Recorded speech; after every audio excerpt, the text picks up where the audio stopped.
Welcome to the National Occult Archives of the British Museum. My name is Dr. Nathaniel Ashcroft.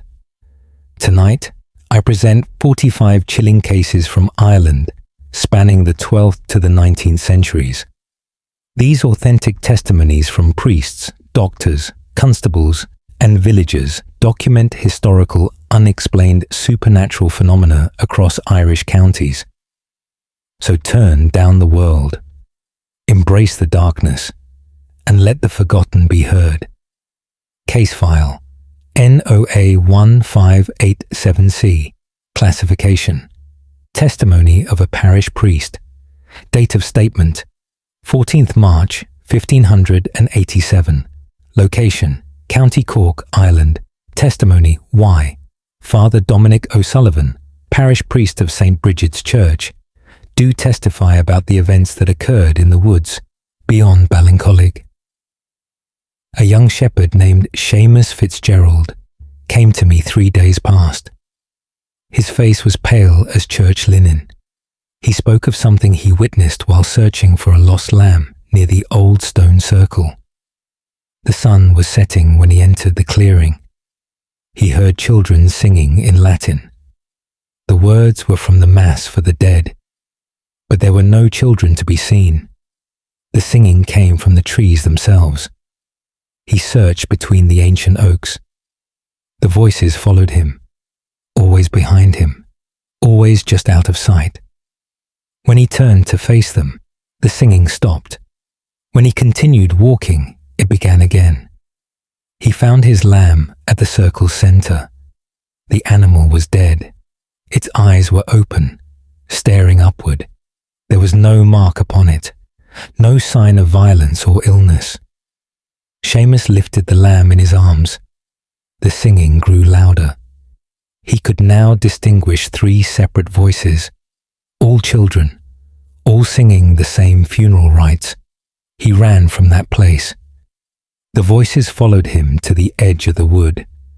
When he reached the church, the singing finally ceased. I accompanied Seamus back to the stone circle yesterday. We found 6 more dead lambs arranged in a circle, all unmarked, all with their eyes open. As we stood there, the singing began again. The Latin was perfect. The pronunciation was flawless. But the trees remained empty of any living soul. We gathered the lambs and departed quickly. That night, I heard the children singing outside my chamber window. When I looked out, I saw nothing but darkness. The singing continued until dawn. This morning, every candle in the church had been extinguished.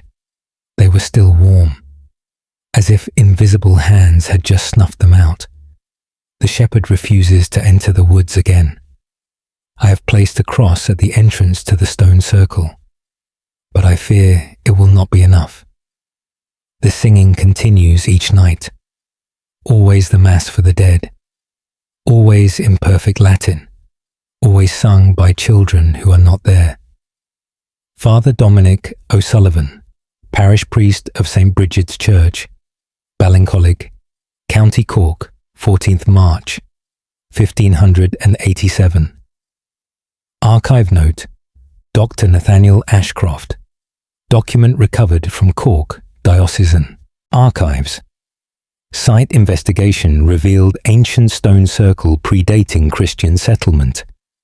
Local tradition speaks of children who disappeared in the area centuries before this account. Singing reportedly persists in certain conditions. End of file. Case file NOA 1621M. Classification: medical report. Date of statement: 27th November 1621. Location: County Galway, Ireland. Medical report: Y. Dr. Brendan McNamara, physician of Galway town, do record the condition of Miss Catherine Walsh, age 19 years. Miss Walsh was brought to my surgery by her family at noon today. She had not spoken for 3 days. Her eyes remained fixed on some distant point. She did not respond to her name. She did not acknowledge the presence of others. Her father explained that she had been walking near the old abbey ruins. She returned home at dusk.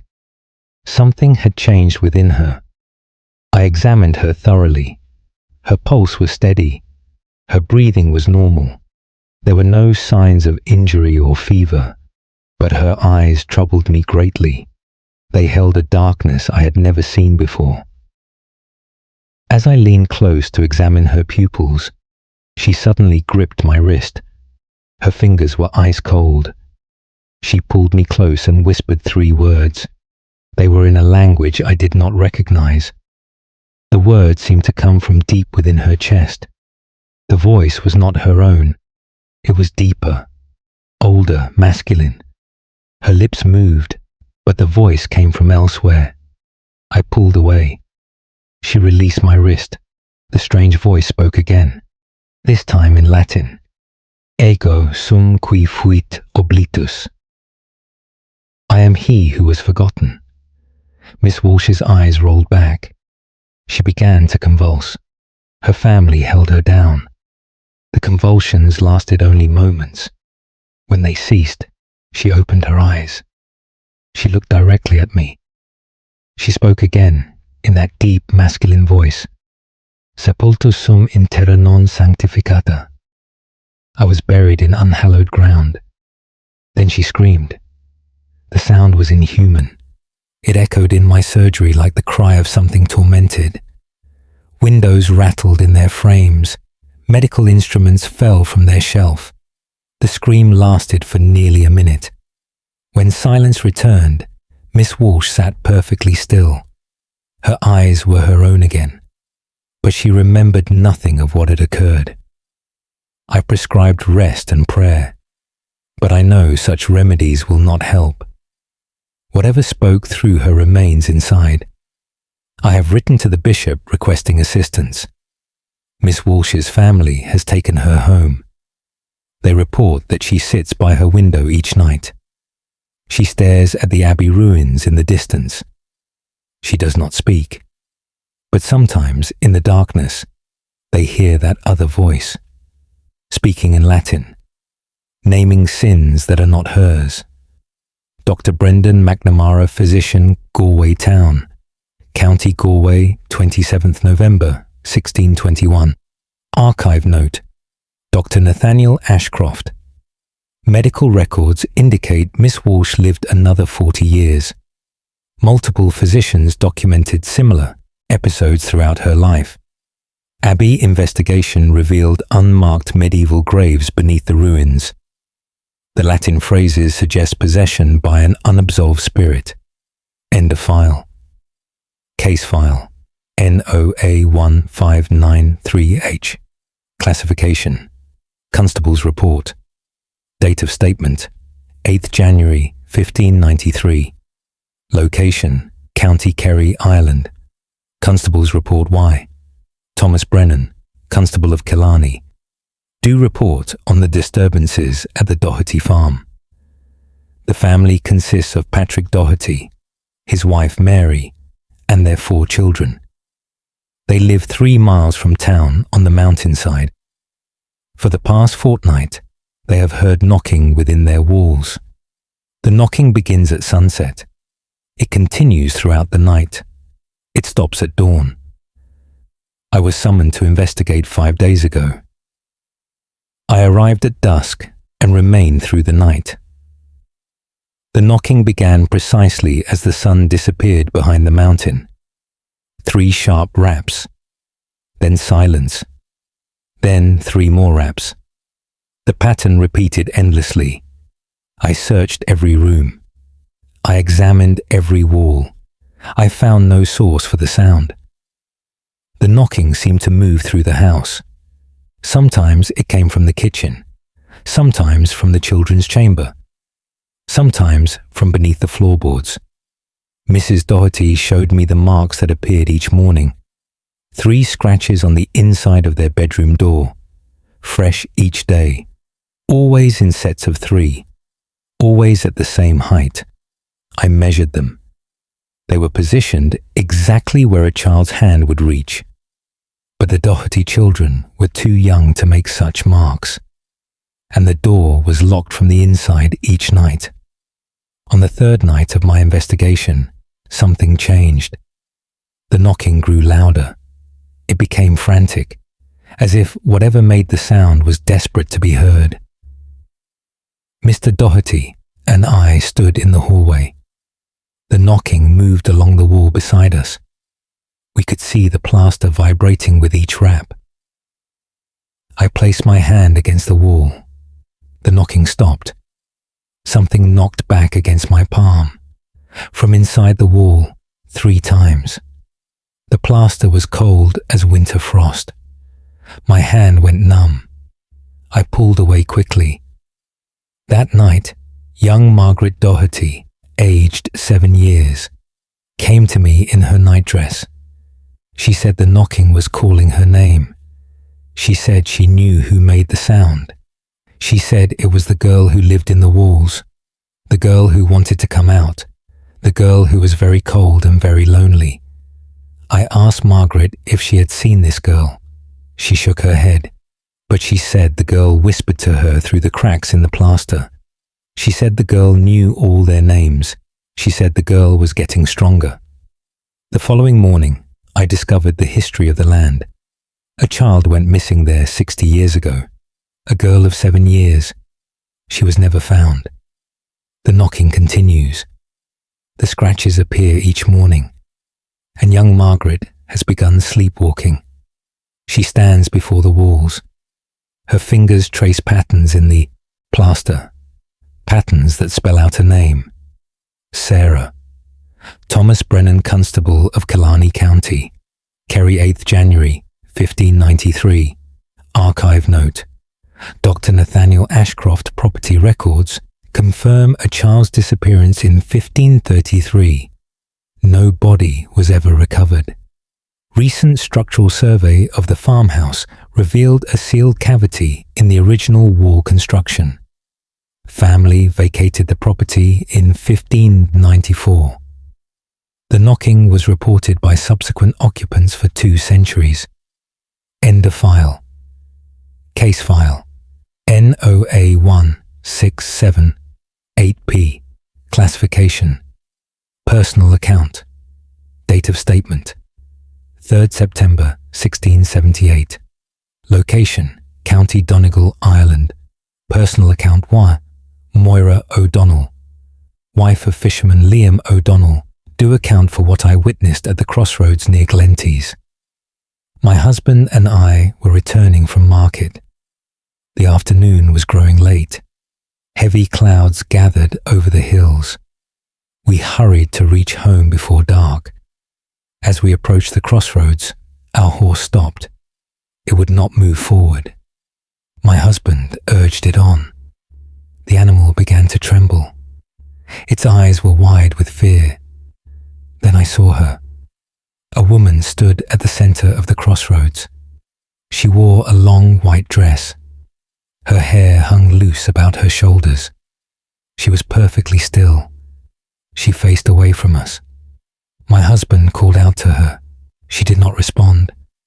We walked closer. The woman remained motionless. When we were 10 paces away, she turned to face us. Her eyes were hollow, not closed, not damaged, simply hollow, empty spaces where eyes should be. But she looked directly at us. She saw us clearly. Her mouth opened. No sound emerged, but her lips formed words. My husband grasped my arm. His face had gone white. The woman began to walk toward us. Her feet made no sound on the dirt road. She moved with unnatural smoothness, as if she glided rather than walked. Her hollow eyes never left us. My husband pulled me backward. We retreated to our cart. The woman continued to approach, closer and closer. She raised one hand. Her fingers pointed directly at my husband. Her mouth moved again. This time I could read her lips. She was counting. 1, 2, 3. When she reached 7, she stopped walking. She lowered her hand. She turned and walked back to the center of the crossroads. She stood in the exact position where we first saw her. Then she vanished. She did not fade away. She simply ceased to be there. One moment present, the next moment gone. Our horse bolted. We barely controlled it. When we reached home, my husband fell ill. He burned with fever. He spoke of the woman in his delirium. He counted to 7 over and over. On the 7th day, he passed peacefully in his sleep. I have since learned that others have seen the woman at that crossroads. She appears at dusk. She always wears white. She always has those terrible hollow eyes. And she always counts to 7. Those she points to never see another full week pass. I avoid that crossroads now. I take the longer route through the valley. But sometimes, in my dreams, I see her turning toward me. I see those empty spaces where eyes should be. I see her lips forming numbers. And I wake before she reaches 7. Moira O'Donnell, Widow Glenties, County Donegal. 3rd September 1678. Archive note. Dr. Nathaniel Ashcroft. Similar accounts appear in records throughout Donegal. The crossroads was reportedly a burial site for those who perished in the famine of 1602. 7 witnesses documented seeing the white figure between 1650 and 1720. Each died within 7 days of the encounter. End of file. Case file. NOA 1712B. Classification. Monastery record. Date of statement. 19th April 1712. Location. County. Wicklow Island. Monastery record 1. Brother Colum Fitzpatrick. Do record the disturbance in the scriptorium of Glendalough Monastery. 3 monks work in the scriptorium daily. Brother Paul, Brother James, and myself. We copy sacred texts and maintain the monastery's written records. Last month, Brother Paul noticed something unusual. Words appeared in his work that he had not written. Single words inserted between his own careful script. The handwriting was not his own. It was older, more ornate. The words were in Latin. They made no sense in context. Brother Paul brought the parchment to our abbot. The abbot examined it carefully. He recognized the handwriting. It belonged to Brother Edmund. Brother Edmund died 30 years ago. He was our finest scribe. His work was renowned throughout Ireland, but he died suddenly. His final manuscript remained unfinished. The abbot dismissed the matter as coincidence. Perhaps Brother Paul had unconsciously mimicked the old style. But the words continued to appear, not only in Brother Paul's work, in all our manuscripts. Words that were not ours, written in Brother Edmund's distinctive hand. I began finding them in my own copies, inserted between my lines, always in Latin, always in that old ornate script.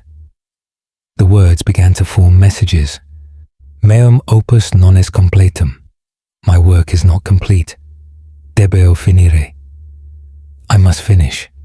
We stopped using the scriptorium at night, but each morning we found fresh words, written on blank parchment left on the desks. The handwriting was unmistakable. Brother Paul discovered Brother Edmund's unfinished manuscript in the archives. It was a translation of ancient Irish prayers. Edmund had completed only half the work before his death. Brother Paul decided to finish it. He worked carefully, following Edmund's style as closely as possible. The strange words stopped appearing for 3 days. We believed the matter resolved. Then Brother Paul failed to attend morning prayers. We found him in the scriptorium. He sat at his desk. His hands were covered in ink. The manuscript lay before him. It was complete, every page filled, every prayer translated, all in Brother Edmund's handwriting. Brother Paul stared at his ink-stained hands. He remembered nothing of the night. He had gone to bed as usual. He woke at his desk with the dawn light. The manuscript was finished. He looked at us with hollow eyes. He said he could feel the ink still wet on his palms, though it had clearly dried hours ago. He said he could feel someone else inside his hands, moving his fingers, guiding the pen. Brother Paul no longer works in the scriptorium. He spends his days in prayer. His hands still bear ink stains that will not wash away. The manuscript remains in the archives, beautiful and complete, but none of us will touch it. And sometimes, late at night, we hear the scratch of a pen in the empty scriptorium. Brother Colm Fitzpatrick, Scribe, Glendalough Monastery, County Wicklow, 19th April 1712. Archive note, Dr. Nathaniel Ashcroft. The completed manuscript resides in Trinity College, Dublin. Handwriting analysis confirms it matches Brother Edmund's distinctive style throughout. Brother Paul's medical records note persistent ink staining of the hands until his death in 1738. No natural explanation was found. End of file. Case file NOA1546R. Classification: Prison Warden's Report. Date of statement: 6 July 1546. Location: County Dublin, Ireland Prison. Warden's Report: 1. Robert Kinsella, Warden of Newgate Prison in Dublin. Do report on the death of prisoner William Hayes. Hayes was imprisoned for theft 6 months past. He was held in cell number 9, a small chamber with stone walls and a single barred window. Hayes was a quiet prisoner. He gave no trouble to the guards. He kept to himself. 3 weeks ago, he requested to be moved to a different cell. He claimed something shared the cell with him. He heard breathing in the darkness. He felt cold air against his face when no wind blew. He saw shadows moving across the wall, shadows that had no source. I dismissed his concerns. Prisoners often complain of their conditions. They invent stories to gain sympathy. I refused his request. 2 weeks ago, Hayes began screaming in the night. The guards found him pressed against the far wall of his cell. His eyes were wide with terror. He pointed to the opposite corner. He said something was crouching there, watching him. The guards saw nothing. They left him alone. The screaming continued nightly. Other prisoners complained. I had Hayes moved to the isolation cell, deeper in the prison, away from the others. The screaming stopped. For 3 nights, there was silence. We thought Hayes had finally calmed. On the 4th night, a guard heard strange sounds from the isolation cell. Not screaming, whispering. He approached the cell door. He heard 2 voices. One was Hayes. The other was different, lower, raspy. The guard listened. Hayes was pleading. The other voice was laughing. A cruel, terrible sound. The guard summoned me immediately. We opened the cell door. Hayes sat in the corner, his back to us. He was perfectly still. When we called his name, he did not respond.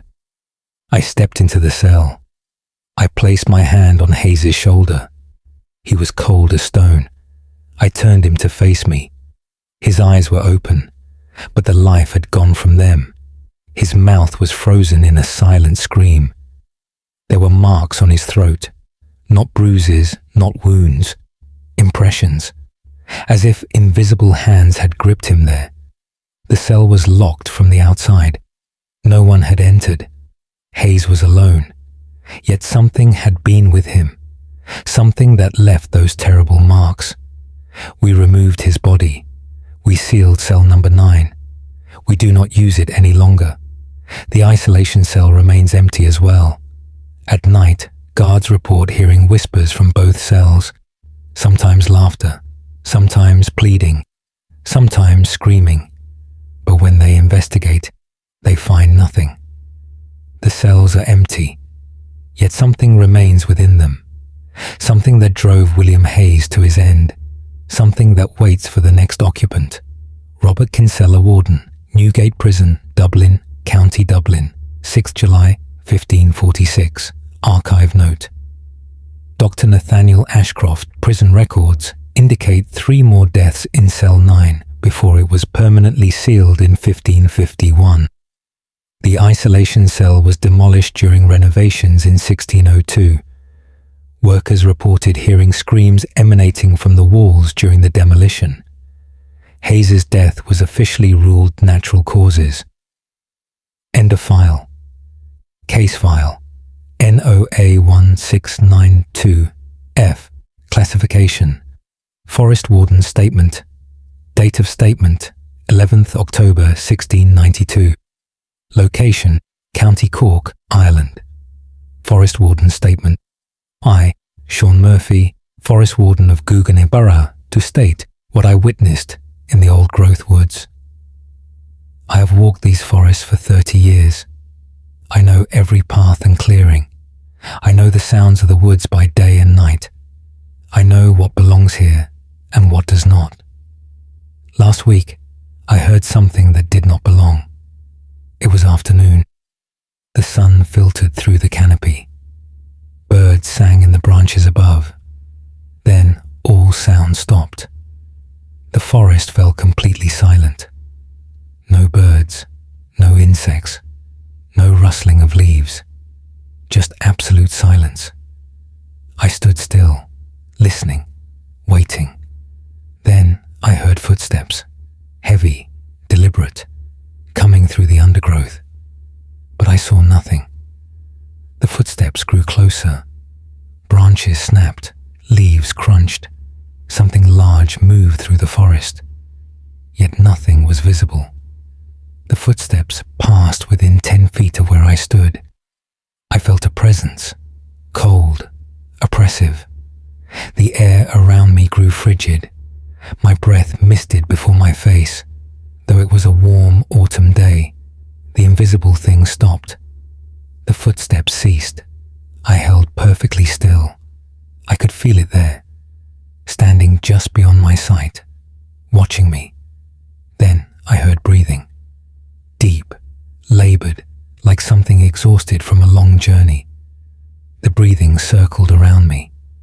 I turned slowly, following the sound. There was nothing to see, only the empty forest.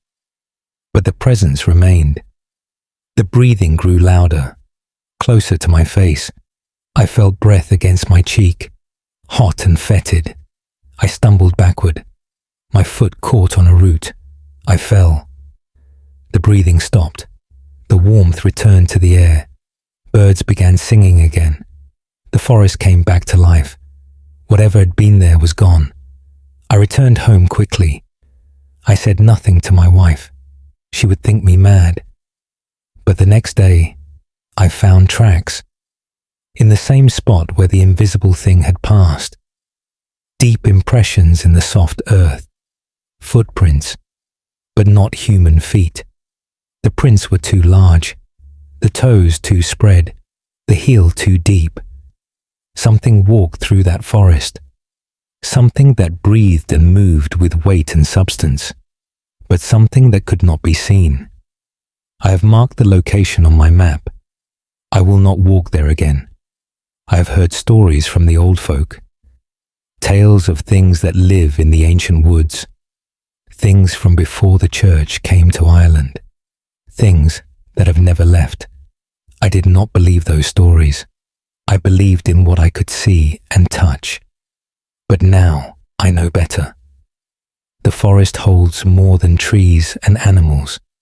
It holds things that hide between sight and shadow. Things that breathe. Things that watch. Things that walk. Sean Murphy, Forest Warden, Gougane Borough. County Cork, 11th October 1692. Archive note.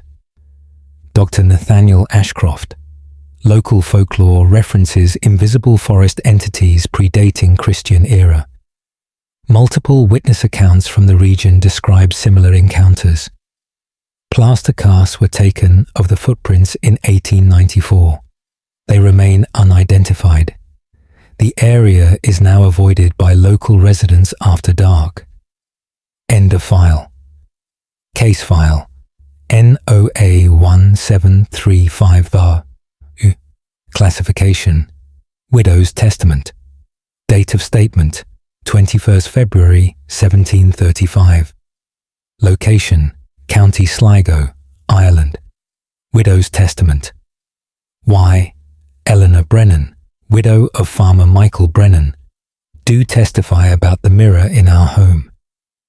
The mirror belonged to my husband's grandmother. It hung in our bedroom for 15 years. A large oval mirror in a carved wooden frame. The glass was old and somewhat clouded, but it served its purpose. Last month, I noticed something strange. When I looked in the mirror, my reflection moved slowly, just a fraction of a second behind my movements. I raised my hand. My reflection raised its hand a moment later. I turned my head. My reflection turned afterward. The delay was brief, but noticeable. I mentioned this to my husband. He examined the mirror carefully. He saw nothing unusual. His reflection moved as it should. Only mine was delayed. The next week, the delay grew longer. I would move my hand. Several seconds would pass. Then my reflection would move. Sometimes my reflection smiled when I did not. Sometimes it frowned when my face was neutral. It began to move independently. Our husband could not see this. When he looked in the mirror with me, both reflections appeared normal. Only when I stood before it alone did the reflection act strangely. I told my husband I wanted the mirror removed. He thought I was being foolish. He said the mirror was valuable, a family heirloom. He refused to move it. That night, I woke to find my husband standing before the mirror. He was perfectly still, staring at his reflection. I called to him. He did not respond. I rose from bed and touched his shoulder. He turned to me. His eyes were distant, unfocused. He spoke in a voice not quite his own. He said the mirror showed him things that would happen, things that had happened, things that should never be seen. He returned to bed. In the morning, he remembered nothing. 2 nights later, I woke again. My husband was not beside me. I found him in front of the mirror. This time, he was speaking to his reflection, having a conversation with himself. His reflection's lips moved, speaking words I could not hear. My husband nodded, responding to the silent voice. I watched for several minutes. Then I called his name loudly. He startled. He turned to me with confusion. He asked why I had woken him. He had been sleeping soundly, but his eyes were open, and he stood before the mirror. The following day, my husband insisted on covering all the other mirrors in the house. He said reflections could not be trusted. He left only the old mirror uncovered. He said it was special. It showed truth. I begged him to remove it. He refused. Last week, I woke at midnight. My husband was gone from our bed. I searched the house. He was not in any room. I returned to our bedroom. He was in the mirror, not standing before it, inside it, looking out at me. His lips moved, forming words, pleading. I reached toward the glass. My hand touched cold mirror, nothing more. My husband stood inside, trapped. His reflection on this side slept peacefully in our bed. When it woke, it spoke with my husband's voice. It moved with his gestures. But I know it is not him. The real Michael is in the mirror. I see him there each night, watching me, calling silently, unable to escape. Eleanor Brennan, Widow County, Sligo, 21st February, 1735. Archive note. Dr. Nathaniel Ashcroft, Estate Records show. Eleanor Brennan destroyed the mirror 3 months after this statement. She died 6 weeks later. Cause of death listed as grief and madness. The mirror fragments were buried with her at her request. Psychological evaluation suggested severe dissociative disorder, though witnesses confirmed unusual events. End of file. Case file NOA1638L. Classification: Ship Captain's Log. Date of statement: 9th May 1638. Location: County Kerry, Ireland. Ship Captain's Log 1. Captain Thomas Malone of the merchant vessel Mary's Grace do record the events at Skellig Michael. We sought shelter from a storm near the Skellig Islands. The monastery there has long been abandoned, but the stone buildings still stand. We anchored offshore and waited for the weather to calm. Night fell. The storm continued. Rain lashed the deck. Wind howled through the rigging. Then one of my crew pointed to the island. Lights moved in the old monastery. Torches or candles. Someone was inside the ancient buildings. This seemed impossible. No one lives on Skellig Michael. The monks departed 200 years ago. The climb is treacherous even in fair weather. In a storm, it would be deadly. Yet we saw lights, moving from window to window, as if someone carried them through the empty corridors. My first mate suggested fishermen seeking shelter, but no other boats were near. The storm had driven everyone to harbour. Only the Mary's Grace remained at sea. We watched through the night. The lights continued their procession, always moving, never staying in one place long, following what seemed to be a pattern, a ritual. When dawn came, the storm passed. The lights vanished. I decided to investigate. We took the small boat to the island. 6 men climbed the stone steps. The monastery was empty, completely abandoned. No sign of recent habitation. No torches, no candles, no footprints in the thick dust. The buildings were exactly as they had been left centuries ago. But in the main chapel, we found something. The stone altar had been moved. It sat in the center of the room. Candle wax covered its surface. Fresh wax, still soft. Someone had burned candles here recently. Many candles, all around the altar. We searched every room, every corridor, every cell. All empty, all undisturbed, except for that chapel. As we prepared to leave, my boatswain noticed marks on the floor. Scorch marks, in a circle around the altar, as if a ring of fire had burned there. But the stone was ancient. The building was ancient. Everything was ancient, except those scorch marks, and that soft wax. We departed quickly. As we rowed back to the ship, I looked up at the monastery. In the chapel window, I saw a figure, robed like a monk, standing perfectly still, watching us leave. I called to my men. They looked up. The window was empty.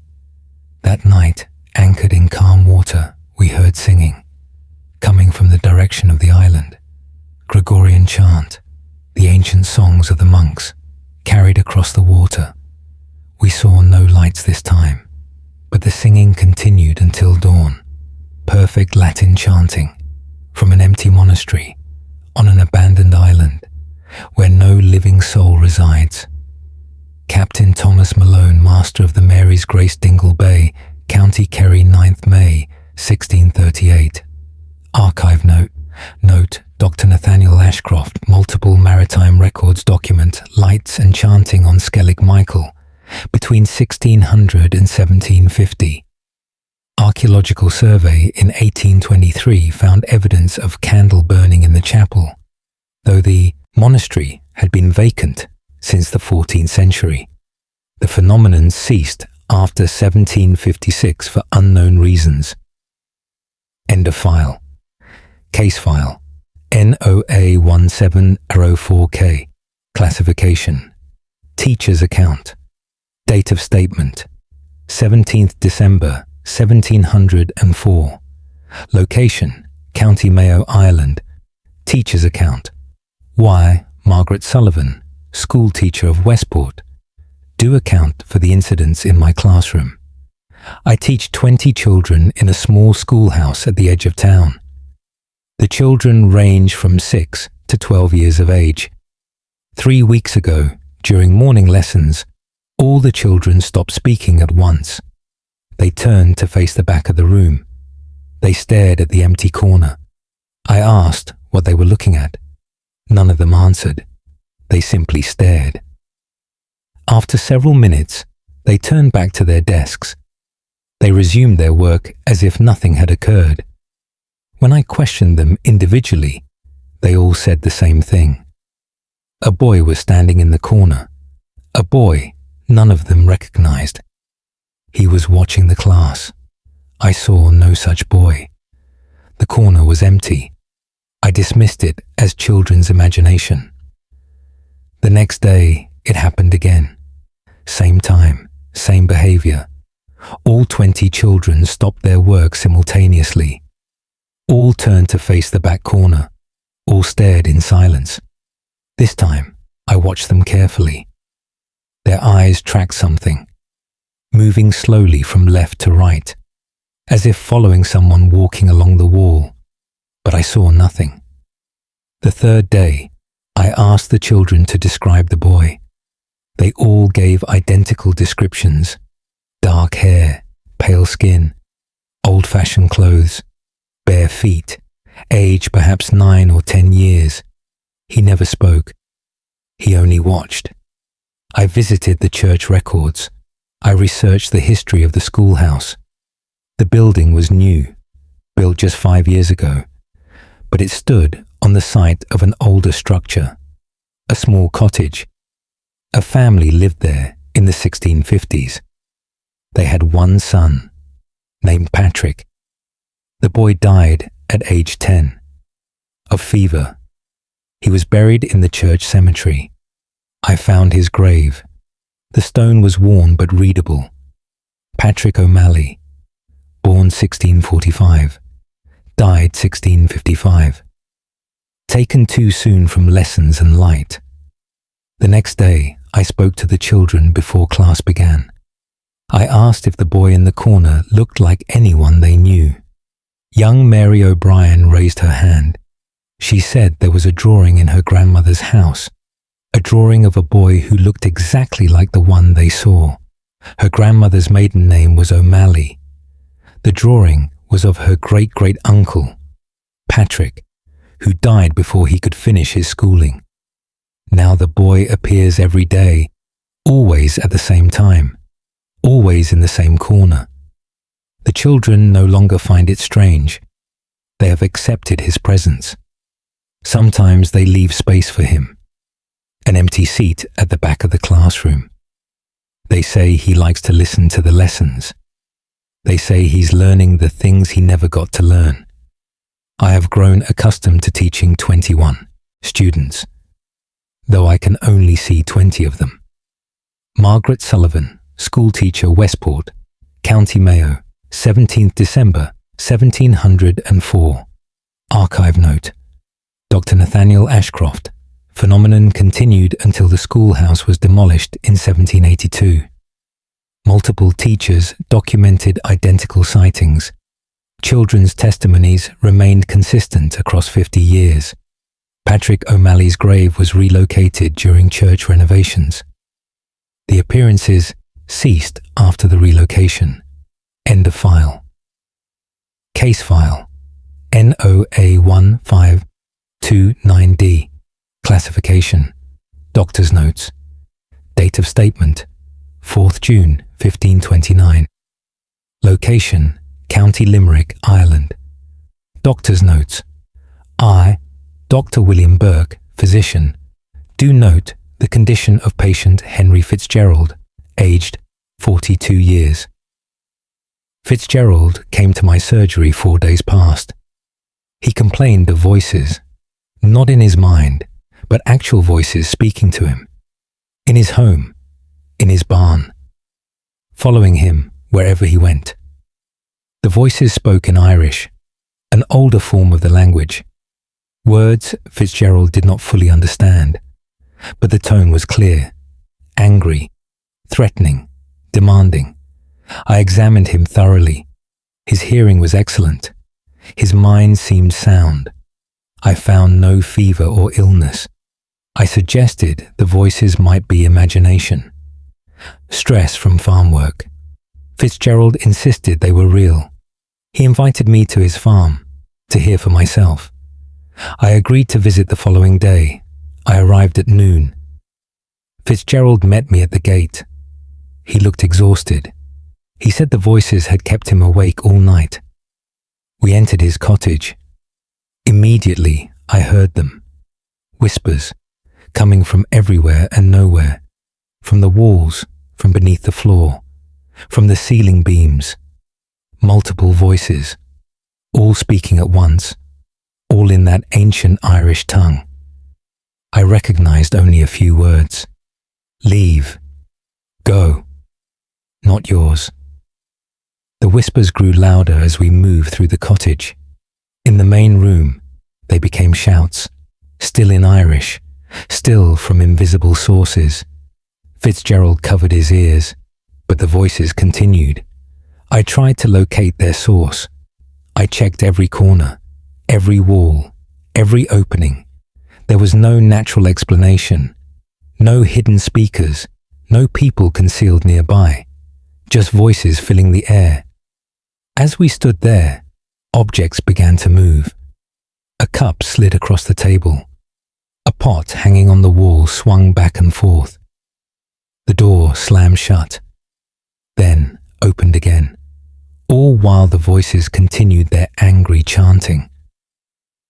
I asked Fitzgerald about the history of the property. He said he purchased it 3 months ago. The previous owner sold it cheaply, too cheaply. Fitzgerald thought he had found a bargain. Now he understood why. I investigated the property records. The land had changed hands 6 times in 10 years.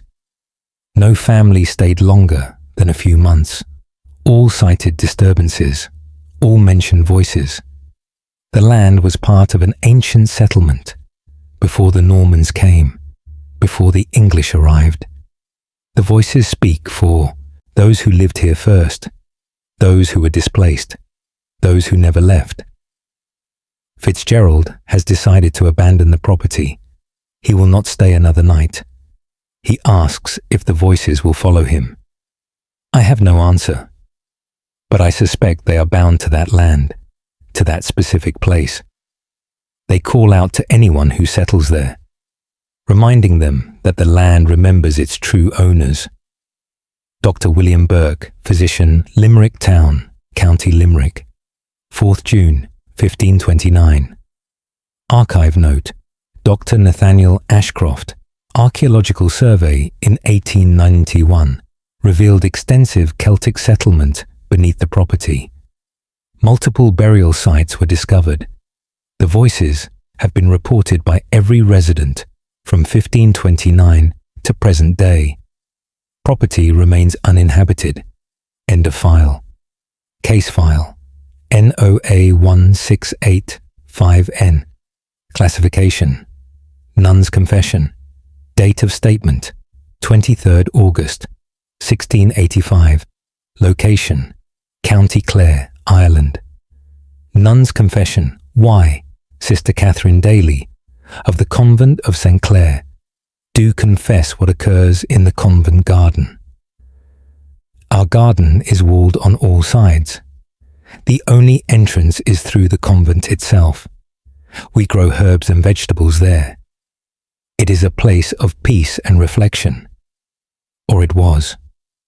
6 weeks ago, Sister Mary discovered footprints in the freshly turned soil. Bare footprints, small, like those of a child. They led from the wall to the herb garden, then stopped. There was no return trail, as if whoever made them had vanished at that spot. We assumed a child from town had climbed the wall. We reinforced it, made it higher. The next morning, more footprints appeared. Same size, same pattern, leading to the same spot. Again, no return trail. This time, the soil around the endpoint was disturbed, as if small hands had dug there, but nothing was buried there. We found no hole, no evidence of digging beyond the surface disturbance. Sister Margaret suggested we keep watch. 3 of us took turns through the night. We saw nothing. No one entered the garden.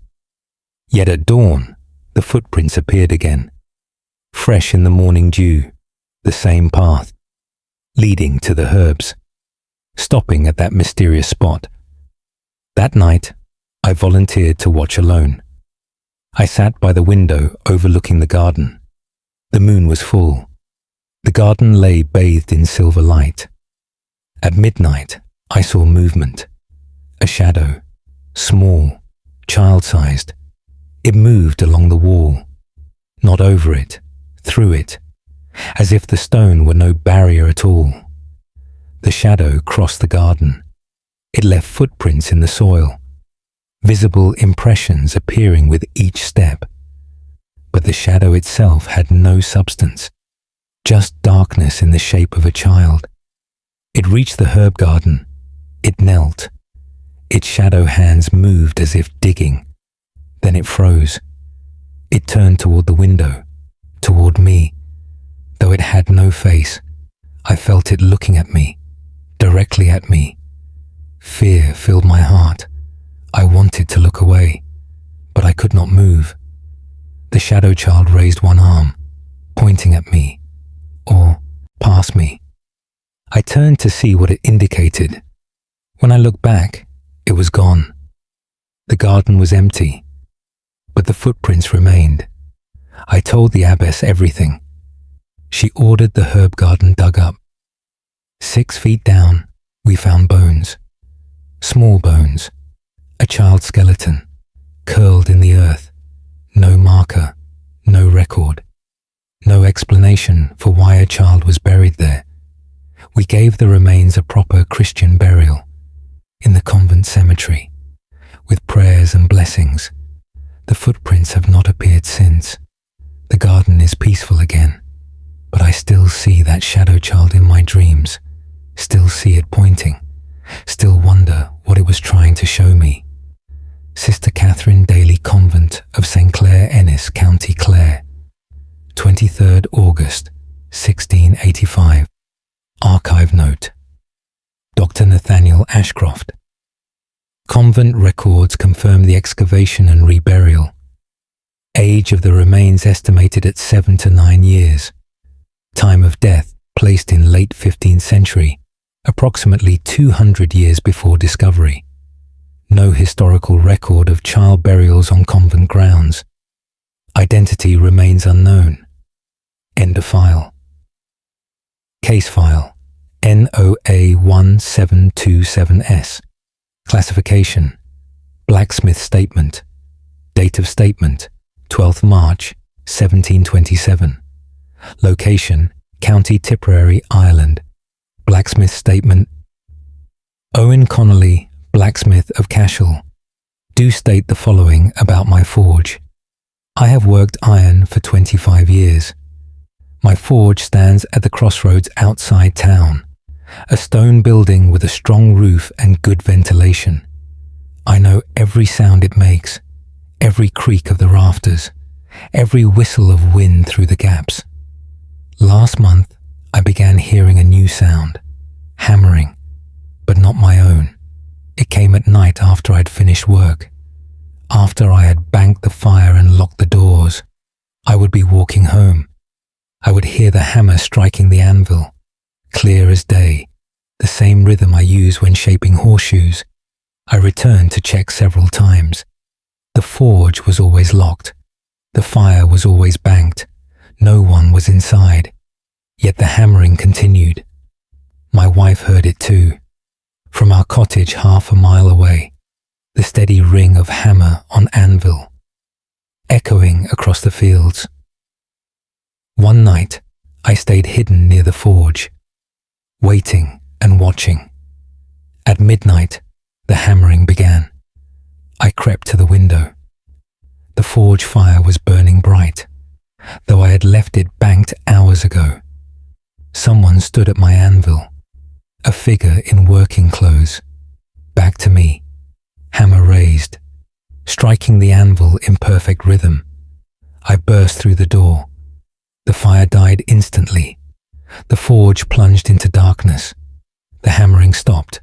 The figure was gone. I lit a lantern. The anvil was cold. The fire was banked exactly as I had left it. But on the anvil lay a horseshoe, perfectly formed, still warm. I had not made it.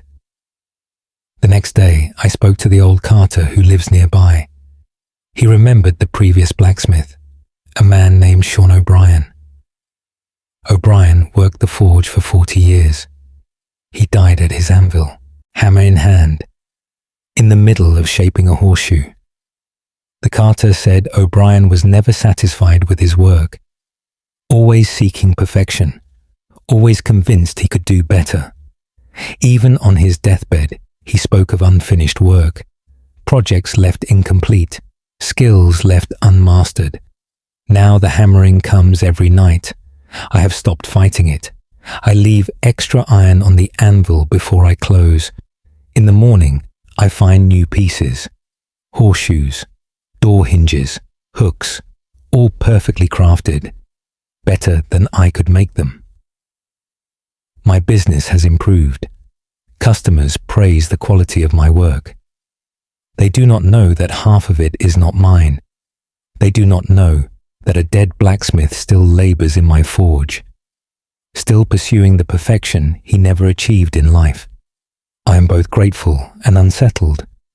The work is excellent, but it belongs to someone else, someone who cannot rest, someone who hammers through the night, in a forge that should be empty, at an anvil that should be cold. Owen Connolly Blacksmith Cashel, County Tipperary, 12th March, 1727. Archive note: Dr. Nathaniel Ashcroft Property Records confirm Sean O'Brien's death at the forge in 1701. Multiple subsequent blacksmiths reported identical phenomena until the forge closed in 1803. Samples of the mysteriously crafted items show exceptional quality. The building now serves as a grain store. No hammering has been reported since industrial use began. End of file. Case file NOA 1573T. Classification: Lighthouse Keeper's Log. Date of statement: 8th November 1573. Location: County Wexford, Ireland. Lighthouse Keeper's Log. Y. James Redmond, Keeper of Hook Head Lighthouse. Do record the events of the past week. I have maintained this lighthouse for 7 years. I know its every stone and timber. I know the sound of the wind and waves. I know when something is wrong. 5 nights ago, I woke to footsteps, climbing the spiral stairs, heavy boots on stone, coming up from below. I was alone in the lighthouse. My assistant had gone to shore for supplies. I lit my lantern and looked down the stairwell. Nothing. But the footsteps continued, closer and closer, methodical and unhurried. I called out. No answer. The footsteps reached my level. They passed my door. They continued upward, to the light chamber. I followed. The chamber was empty, but the footsteps did not stop. They circled the gallery, Around and around the light, I stood in the center, turning slowly, trying to track the invisible walker. The footsteps moved behind me, always behind me, no matter how quickly I turned. Then they stopped. At the railing overlooking the sea, I heard breathing, deep and labored, the breathing of someone exhausted. Then silence. Absolute silence. Even the wind seemed to stop. I was alone again, or so it appeared. The next night, the footsteps returned. Same pattern, same heavy boots, same climb to the light chamber, same endless circling. This time, I did not follow. I stayed in my quarters. I listened as the footsteps moved above, around and around, for hours. When dawn came, they finally ceased. I went to the light chamber. Everything was in order, but the gallery door was open. I had locked it the night before. I always lock it. The wind can be fierce up there. The door banged in the breeze. I secured it again. That evening, I spoke with a fisherman who knows the lighthouse history. He told me of the previous keeper, a man named Daniel Walsh. Walsh served here for 12 years. One winter night, he went mad. He claimed something in the lighthouse was calling him, demanding he go to the gallery. He resisted for weeks. Then one night, he walked up to the gallery. He opened the door. He stepped to the railing. He fell, or jumped. No one knows which. His body was never recovered. The sea took him. But the fisherman says Walsh never left. He still climbs those stairs, still walks that gallery, still stands at the railing, caught in his final moments, unable to complete whatever drew him there, or unable to escape what pushed him. I hear him every night now. The climbing, the circling, the breathing, the silence. I no longer follow. I stay below, with my door locked, waiting for morning, when the footsteps finally fade. But I know they will return. They always return. James Redmond, Lighthouse Keeper, Hook Head, County Wexford, 8th November, 1573. Archive note, Dr. Nathaniel Ashcroft. Daniel Walsh's death recorded in 1568. 4 subsequent lighthouse keepers reported identical phenomena before assignment rotations were implemented. Modern lighthouse automation eliminated need for resident keepers in 1996. Remote monitoring equipment occasionally detects footstep vibrations when lighthouse is confirmed empty. End of file. Case file NOA1649V. Classification Vickers Report. Date of statement 15th May 1649.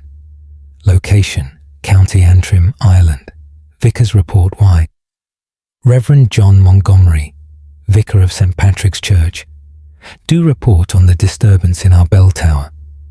The bell has rung at St. Patrick's for 300 years, calling the faithful to prayer, marking births, marriages, and deaths. Its voice is known throughout the parish.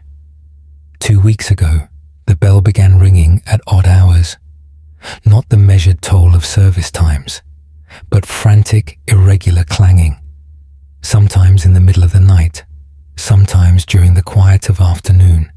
No pattern to it, no reason for it. I climbed the tower repeatedly. The bell rope hung still.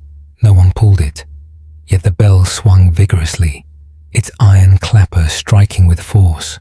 I watched it ring with my own eyes, the rope motionless, no hand upon it, no wind strong enough to move such weight, just the bell swinging, ringing out across the countryside. I consulted with our sexton, a man of 60 years who has maintained this church since youth. He remembered something similar. 30 years ago, the bell rang without cause for 3 days. It stopped after they discovered a body. A young man, hanging in the bell tower. He had climbed up in darkness. No one knew why. His family never spoke of it. The sexton showed me where they found him, in the corner beneath the bell. The beam still bore marks from the rope. After learning this, I felt uneasy in the tower. But my duties required I investigate the current ringing. I spent an entire night in the tower, watching, waiting. At 3 a.m, the bell began to swing. No rope pulled, no hand guided it. It simply started moving. The clapper struck, 1, twice, 3 times. Then silence. The bell stopped mid-swing, held perfectly still, as if gripped by invisible hands. I heard something then. A sound I pray never to hear again. Breathing, close to my ear, rapid and panicked. The breathing of someone terrified. I spun around. The tower was empty, but the breathing continued, coming from the corner, where they found the hanged man. I descended quickly. I will not spend another night in that tower. The bell continues to ring, sometimes at midnight, sometimes at dawn, always without human hand. The parish has grown accustomed to it. They call it the ghost bell. They cross themselves when it sounds unexpectedly. They say it rings when death approaches, a warning to the living, or a call to the dying. I do not know which, but I know something remains in that tower, something that will not leave, something that rings the bell, marking time in eternity, counting the hours it cannot escape. Reverend John Montgomery, Vicar of St. Patrick's Church, Ballycastle, County Antrim, 15th May, 1649. Archive note, Dr. Nathaniel Ashcroft. Bell continues to ring spontaneously to this day. Modern investigations found no mechanical explanation. Local death records show correlation between unexpected bell ringing and deaths occurring within 24 hours. Statistical analysis suggests significance beyond chance. The identity of the hanged man was never recorded publicly. End of file. Case file NOA 1741. Classification Asylum record. Date of statement 29th September 1741. Location County Kildare, Ireland. Asylum record. Why? Dr. Patrick Hayes, physician at St. Mary's Asylum. Do record the case of patient Agnes Murphy. Agnes was admitted 6 weeks ago. Her family brought her after she ceased speaking. She stared at walls for hours. She showed no recognition of loved ones. She ate only when food was placed in her mouth. Otherwise, she remained motionless. Her eyes were open but empty. Upon admission, I found no physical ailment, no fever, no injury, no disease. Her body was healthy, but her mind seemed absent. We placed her in a private room. We watched her carefully. She sat in her chair by the window, never moving, never speaking. On the 3rd night, I heard screaming from her room. I rushed to investigate. Agnes was pressed against the far wall. Her eyes were wide with terror. She pointed at the window. She screamed one word over and over. Faces. I looked at the window. I saw only darkness and my own reflection. Agnes continued screaming until she collapsed from exhaustion.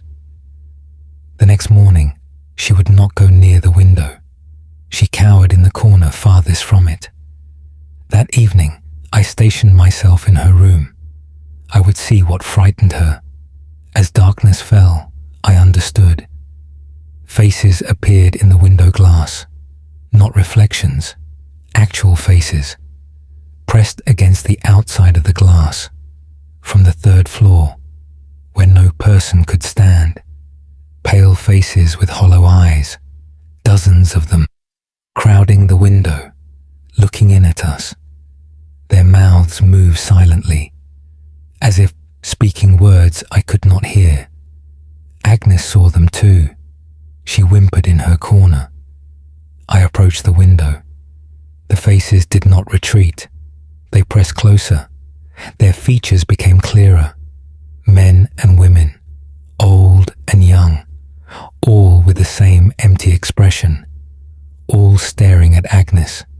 I threw open the window. Nothing outside. Just the night air and the drop to the courtyard below. I closed the window. The faces returned immediately, appearing in the glass as if they had never left. I pulled the curtains shut. Agnes calmed slightly, but through the fabric I could see movement. Shadows of faces pressing against the glass. I investigated the asylum's history. St. Mary's was built on the site of a workhouse. Hundreds died there during the Great Hunger. Their bodies were buried in mass graves. The asylum was constructed over those graves.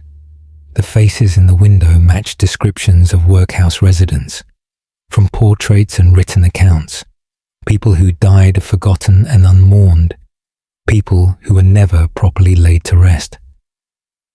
Agnes came from the same region as those workhouse dead. Perhaps she shares blood with them. Perhaps they recognize something in her. We have moved Agnes to a room with no windows. She has begun to speak again, but she will not discuss what she saw. She only says they were calling her name, asking her to join them, promising she would never be alone. The windowed room remains empty. No patient will stay there. They all report the same thing. Faces in the glass, watching, waiting, calling. Dr. Patrick Hayes, physician, St. Mary's Asylum, County Kildare, 29th September, 1741. Archive note.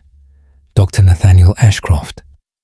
Workhouse records confirm 847 deaths between 1845 to 1849. Burial locations were poorly documented.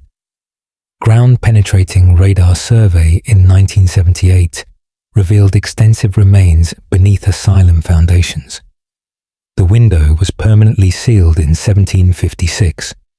Faces were reported by staff and patients until that time. End of file.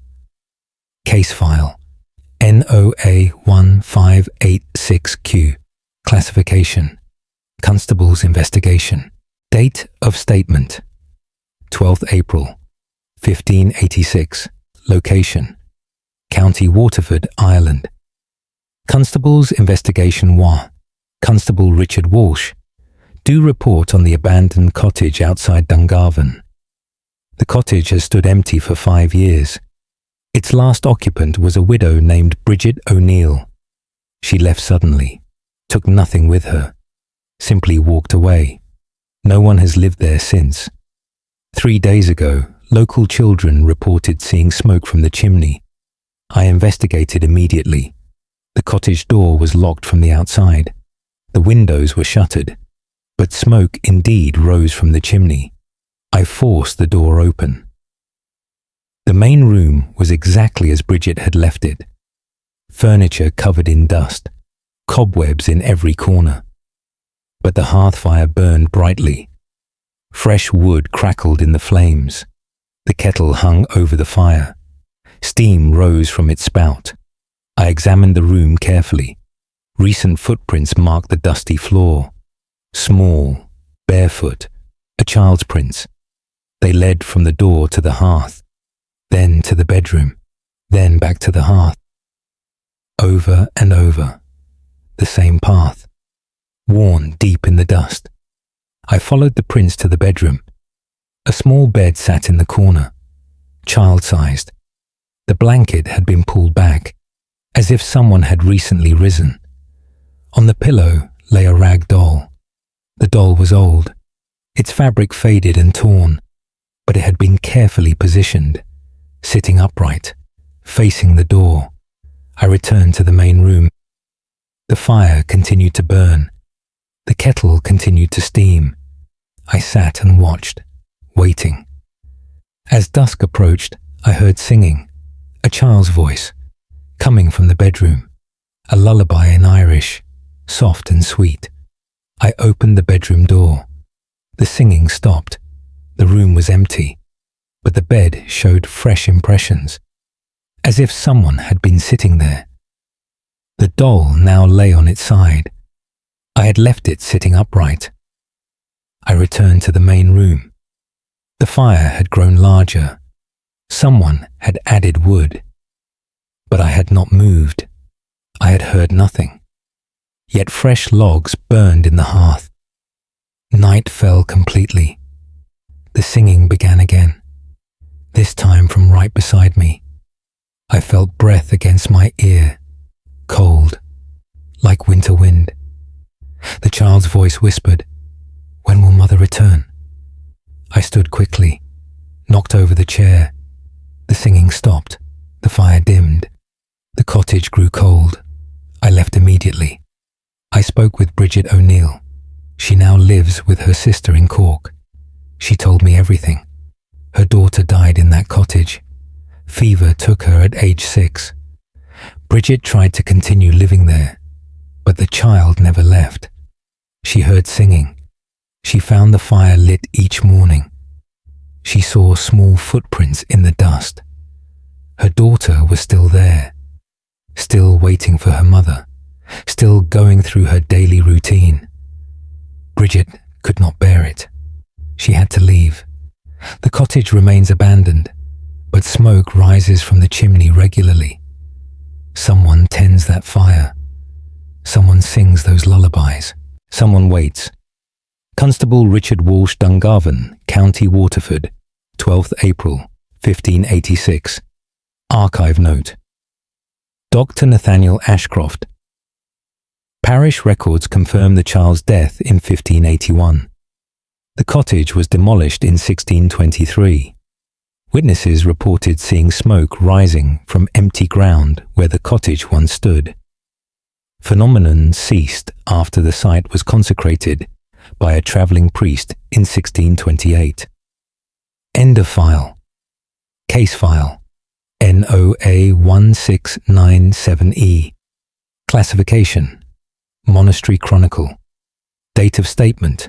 7 January 1697. Location. County Offaly. Ireland Monastery Chronicle Y.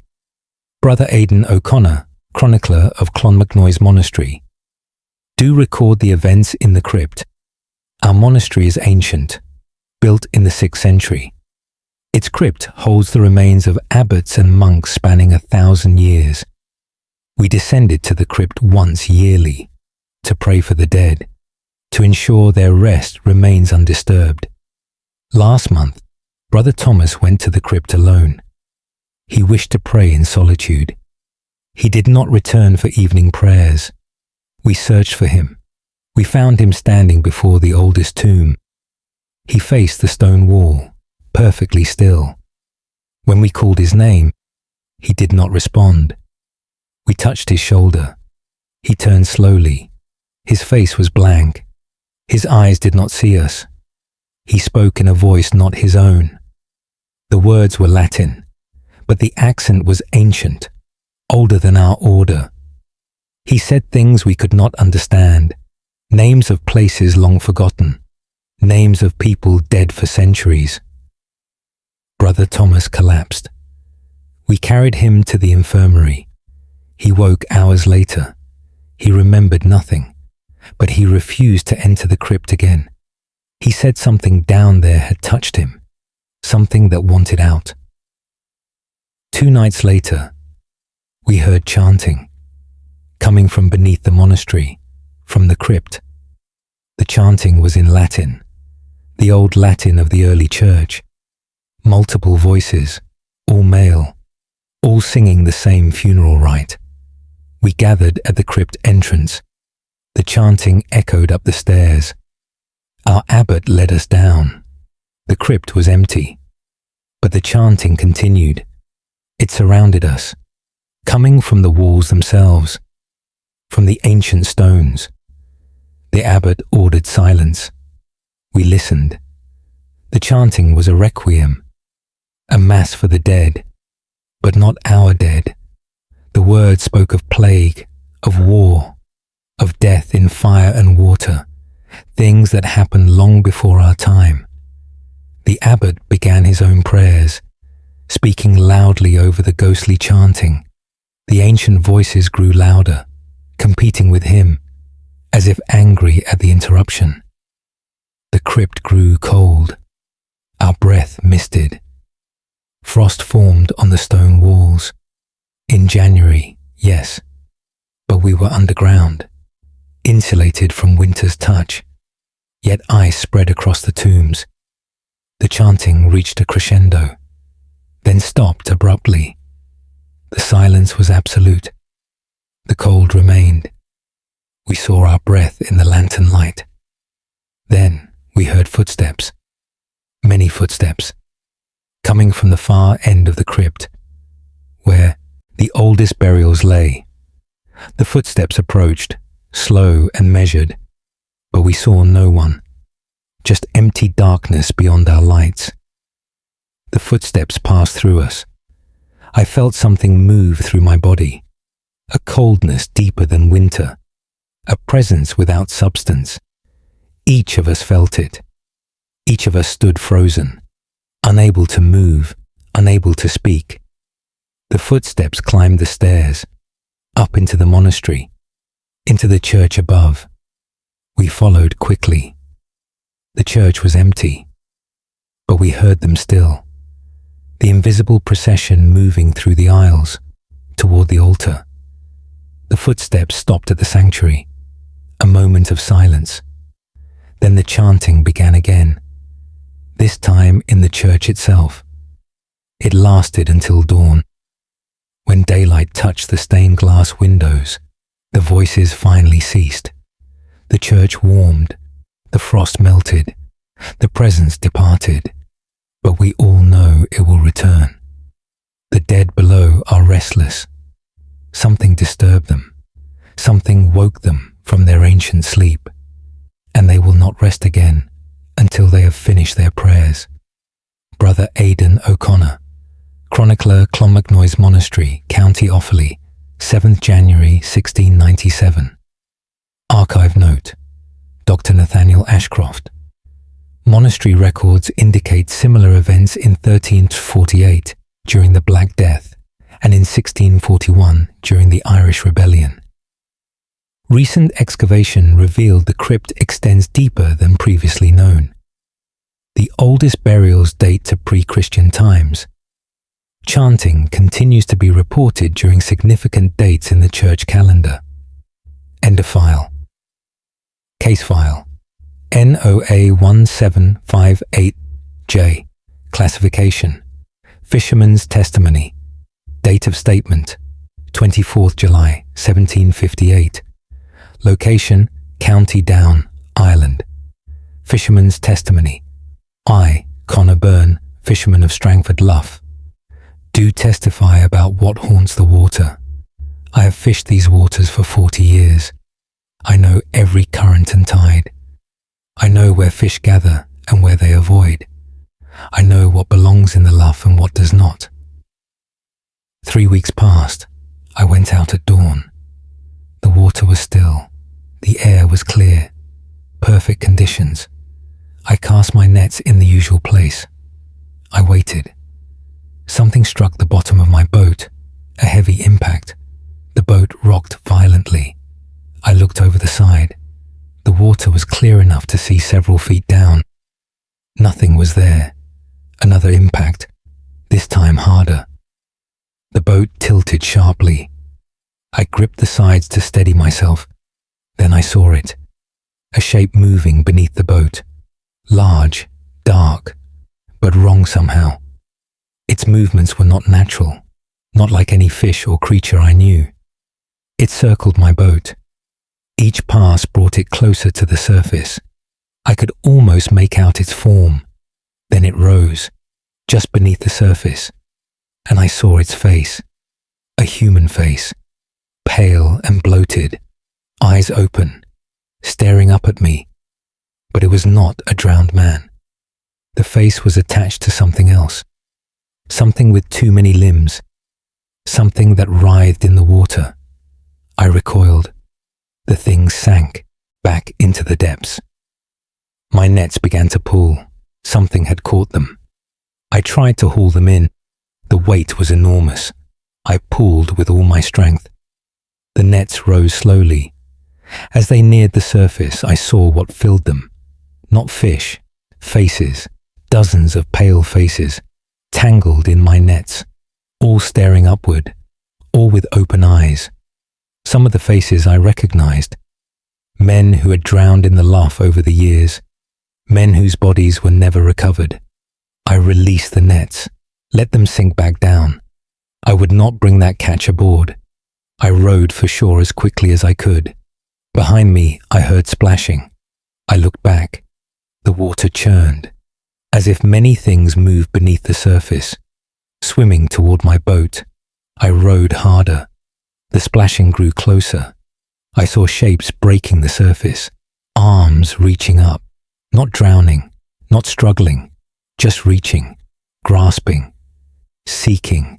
I reached shallow water. The splashing stopped. The shapes sank back beneath the surface. I pulled my boat onto the beach. I have not returned to the water since. Other fishermen report similar sightings. Things in the deep water. Things with human faces. Things that were once men, but are no longer. The Lough has taken many lives over the centuries. Perhaps it does not give them back. Perhaps it keeps them, changed, transformed into something that lives in the dark water, something that hungers for company. Connor Byrne, Fisherman Strangford. County Down, 24th July 1758. Archive note. Dr. Nathaniel Ashcroft, Maritime Records document 127 drownings in Strangford Lough. Between 1500 to 1800, only 43 bodies were recovered. Local tradition warns against fishing in certain areas. Similar creatures are documented in Irish mythology as Fomori or deep-sea entities.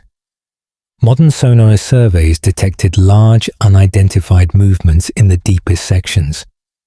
End of file.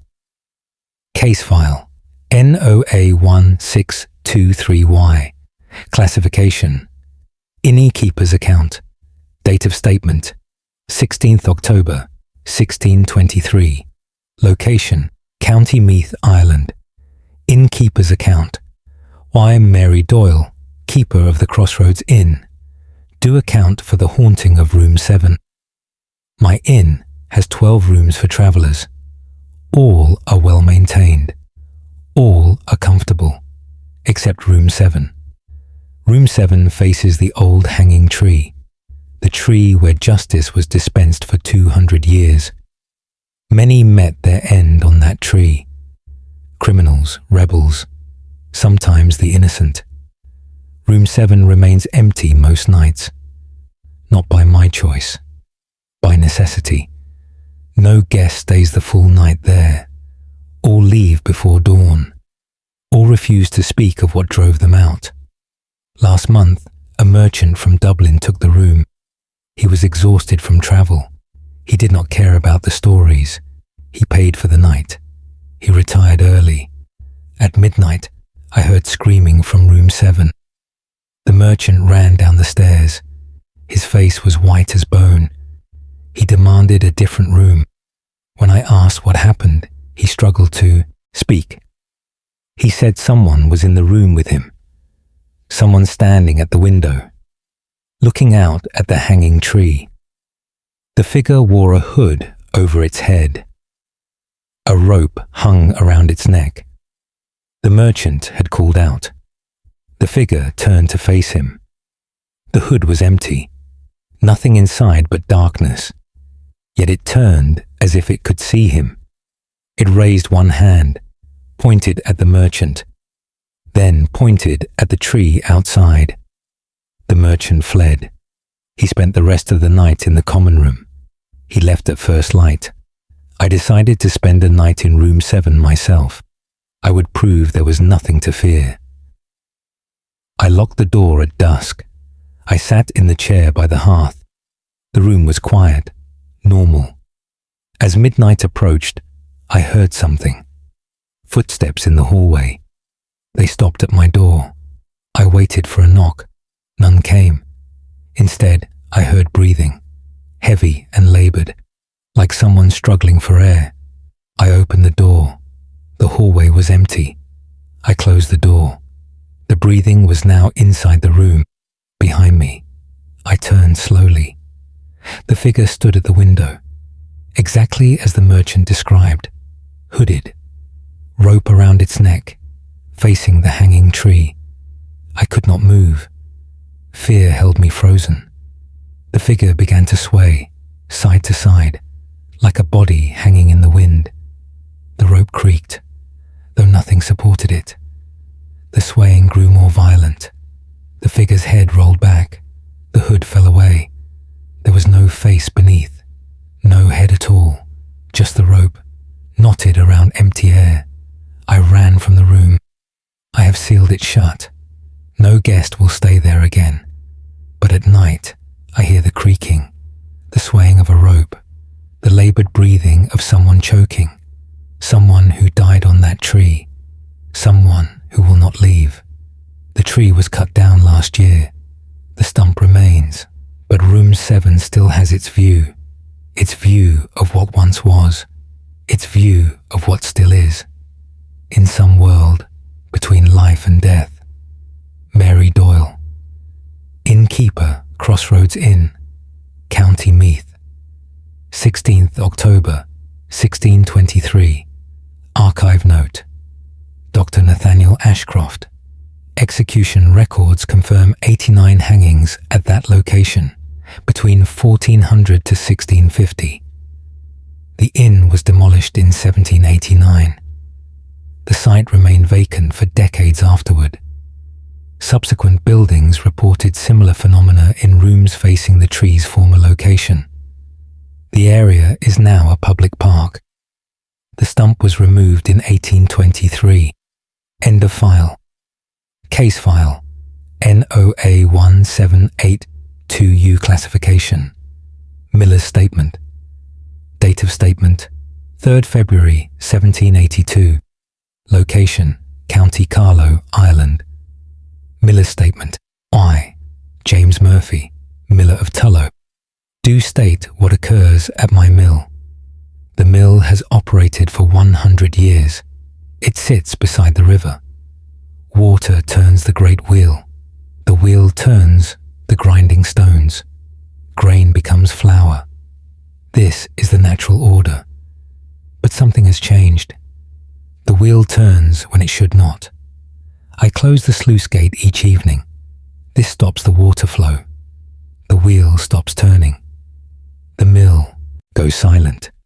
But 3 nights each week, I hear the wheel, turning in the darkness, grinding nothing. I have checked repeatedly. The sluice gate remains closed. No water flows to the wheel, yet it turns. I hear the grinding stones, the heavy rumble as they rotate, but they grind only air. Last week, I stayed through the night. I would discover what caused this. I sat in the grinding room, lantern at my side, waiting. At midnight, I heard the wheel begin to turn. Slow at first, then faster. The grinding stones moved. I checked the sluice gate, still closed, no water flowing. Yet the wheel turned with force, as if pushed by a great torrent. I returned to the grinding room. A figure stood at the stones, pouring grain into the hopper, a man in old-fashioned dress. He worked steadily, methodically, as if this were his nightly duty. I called out to him. He did not respond. He continued his work, pouring the invisible grain. I approached slowly. As I drew near, I saw through him. His form was translucent. I could see the wall behind him. He was not fully present, not fully real, yet he worked as if he were. I stood beside him. He finally looked at me. His eyes were sad, tired beyond measure. He opened his mouth to speak. No sound emerged, but I could read his lips. Not finished. Must finish. Cannot rest. Then he faded, growing more transparent, until he vanished completely. But the wheel continued to turn. The stones continued to grind. For another hour. Then silence returned. I investigated the mill's history. The original miller was named Peter O'Brien. He died here 50 years ago, crushed by the wheel when he tried to make repairs. His body was broken, but he was still alive when they pulled him free. He died slowly, over several hours. His last words were about unfinished work, orders not completed, grain not ground, customers waiting. He died worried about his duties. Now he returns to complete them. 3 nights each week, the same nights he worked late in life. He grinds phantom grain, fulfills phantom orders, serves phantom customers, unable to rest, unable to stop, trapped in the routine that defined his existence. The wheel turns for him alone. James Murphy Miller, Tullow, County Carlow, 3rd February, 1782. Archive note, Dr. Nathaniel Ashcroft. Accident records confirm Peter O'Brien's death in 1732. The mill operated until 1845, when it was destroyed by fire. 5 subsequent millers reported identical phenomena. The wheel mechanism was salvaged and now resides in a museum. Curators report hearing grinding sounds when the building is closed and empty. End of file. Case file NOA1595S. Classification Doctor's Case Notes. Date of statement 28th March 1595. Location County Louth, Ireland. Doctor's Case Notes. I, Dr. Edmund Byrne, physician, do note the condition of Father Michael O'Reilly. Father O'Reilly serves as priest in the village of Ardee. He came to my surgery yesterday morning. His hands trembled. His face was pale. He had not slept in 3 days. He told me he was being followed, not by a person, by a presence. Something that walked behind him, always just out of sight, always just beyond his awareness, but undeniably there. He first noticed it a week ago, after performing last rites for a dying man, a man named Hugh Brennan. Brennan had lived alone for many years. He had no family, no friends. People avoided him. They said he practiced dark arts, that he spoke with things that should not be spoken to. Father O'Reilly dismissed such talk as superstition. He attended Brennan's deathbed. He administered the sacraments. Brennan died with a smile. His last words were in a language Father O'Reilly did not recognize. Not Latin, not Irish. Something older. Since then, Father O'Reilly has felt the presence. It follows him everywhere. When he walks, he hears footsteps behind him, matching his pace exactly.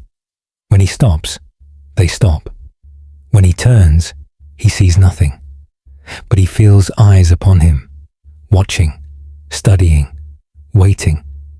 At night, he hears breathing, in his chamber, close to his bed, the sound of something inhaling deeply, as if smelling him, learning his scent. He has blessed his room. He has said prayers of protection. Nothing helps. The presence grows stronger, more bold. Yesterday morning, he woke to find marks on his chamber wall. Symbols, drawn in what appeared to be ash, but he keeps no ash in his room. And his door was locked from inside. The symbols were unlike any he had seen. Not Christian, not pagan. Something else entirely. As I examined Father O'Reilly, I heard it too. A sound, like fabric rustling, but no wind blew, no curtains moved. The sound came from behind Father O'Reilly, always behind him. He heard it as well. His eyes widened with fear. He spun around. Nothing there. But we both felt it. A coldness in the air. A sense of something standing close. Something invisible. Something patient. I can find no physical ailment in Father O'Reilly, but I believe his account. I witnessed the presence myself. I felt its attention, and I felt it was not interested in me. It wants only the priest. It follows only him. I asked Father O'Reilly about Brennan's possessions. What happened to them after his death? Father O'Reilly said he took nothing.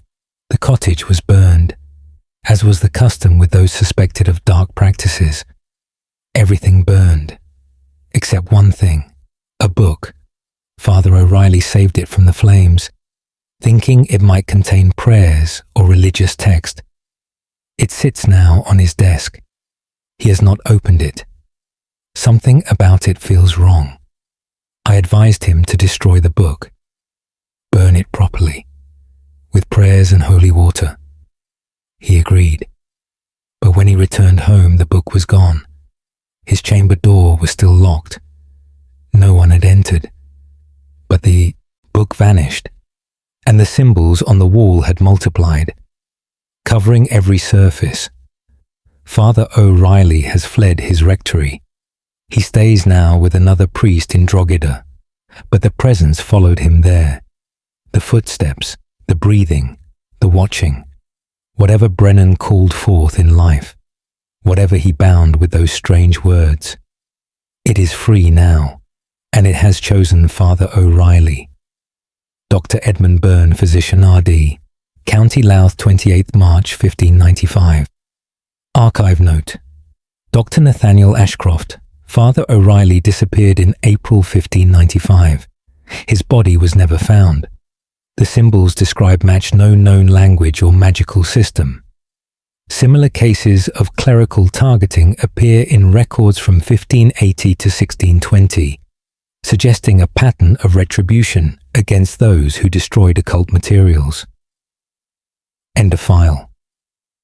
Case file NOA 1674M. Classification: Weaver's testimony. Date of statement: 5th November 1674. Location: County Roscommon, Ireland. Weaver's testimony: I, Sarah Cassidy, Weaver, do testify about my loom. I have woven cloth for 30 years. My hands know the work without thought. The shuttle passes through the threads. The pattern emerges. This is my craft, my livelihood. Last month, I purchased a new loom. The previous owner had died. Her daughter sold her possessions. The loom was well made. The price was fair. I brought it to my workshop. I set it up beside my window. The first day, I wove a simple pattern. Blue and white stripes, common work. When I finished, I examined the cloth. The pattern was wrong. Among my straight lines appeared other threads. Red threads. I use no red thread in my work, yet there they were, woven into the pattern, spelling out words. Help me. I examined my shuttle. Only blue and white thread remained. Where did the red come from? I dismissed it as my imagination, perhaps a trick of the light. The next day, I began a new piece. I watched carefully. I saw exactly which threads I used. Blue and white, nothing else. The pattern emerged as expected, until halfway through. My hands moved on their own, not entirely on their own, but guided, as if someone else controlled them for just a moment. The shuttle changed direction, selected different threads, wove a different pattern.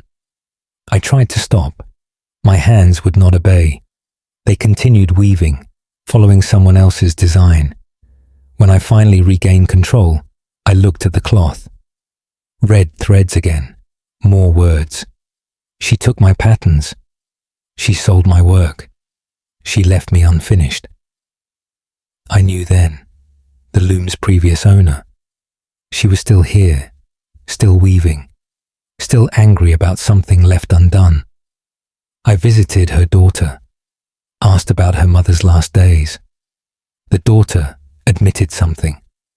Her mother had been working on a masterpiece, a tapestry of incredible complexity. She worked on it for 2 years. She died before completing it. The daughter found the unfinished tapestry. She sold it to a merchant, claiming it was complete. The merchant paid well for it. The daughter used the money to settle her mother's debts. But the mother's spirit was not at peace. Her greatest work remained unfinished, sold as if it were complete, her legacy corrupted. I asked the daughter where the tapestry was now. She did not know. The merchant had taken it to Dublin. That was all she could tell me. I returned to my workshop. That evening, I sat at the loom. I spoke aloud. I told the spirit I understood her anger. I promised to find the tapestry. I promised to make this right. My hands began to move. Not forced this time, guided gently. The loom worked quickly. The shuttle flew back and forth. A pattern emerged that I did not design. Complex, beautiful, beyond my skill. I wove for 3 hours. My hands never tired. When the work stopped, I looked at the cloth. A perfect recreation of the original tapestry. Every detail exact. The spirit had shown me her masterwork, had proven its beauty, had demonstrated what was stolen from her. I keep this cloth now, a testament to her skill. I continue searching for the original tapestry. I will find it. I will reveal the truth of its incomplete state. I will restore her honor. Until then, she weaves with me. Sometimes my hands move in ways I did not plan. Sometimes patterns appear that I did not intend. But they are always beautiful, always perfect, always hers. Sarah Cassidy Weaver, Roscommon Town, County Roscommon, 5th November, 1674. Archive note, Dr. Nathaniel Ashcroft. The original tapestry was located in 1681, incomplete as described. It was returned to the daughter, who donated it to the church as a memorial. The loom remained in use until 1720. Multiple weavers reported similar experiences of guided hands, producing work beyond their abilities. The loom was destroyed in a fire. Cause unknown. End of file. Case file. NOA1739. A classification. Gravedigger's report. Date of statement, 19th August, 1739. Location, County Monaghan, Ireland.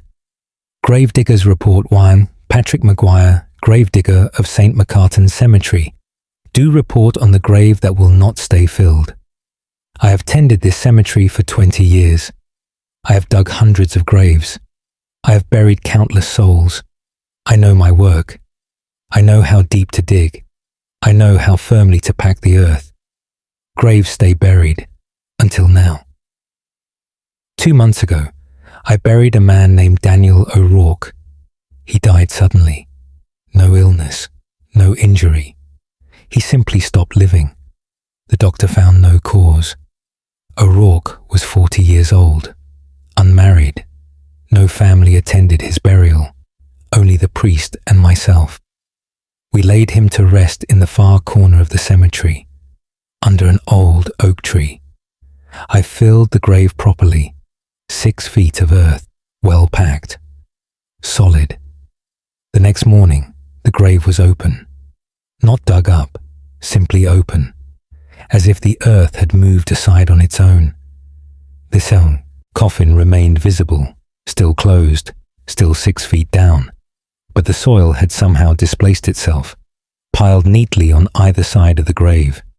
I filled it again, even more carefully this time, tamped the earth down firmly, left no air pockets. The following morning, it was open again, same as before. Earth moved aside, coffin exposed. I told the priest. He blessed the grave, said prayers over it. We filled it together. It opened again that night. We heard it happen, a sound like a great sigh, the earth lifting and spreading. We ran to the cemetery. The grave stood open. We checked the coffin, still sealed, still undisturbed, but the earth would not cover it, would not stay in place. The priest suggested we move the body. Perhaps the ground rejected it for some reason. We obtained permission.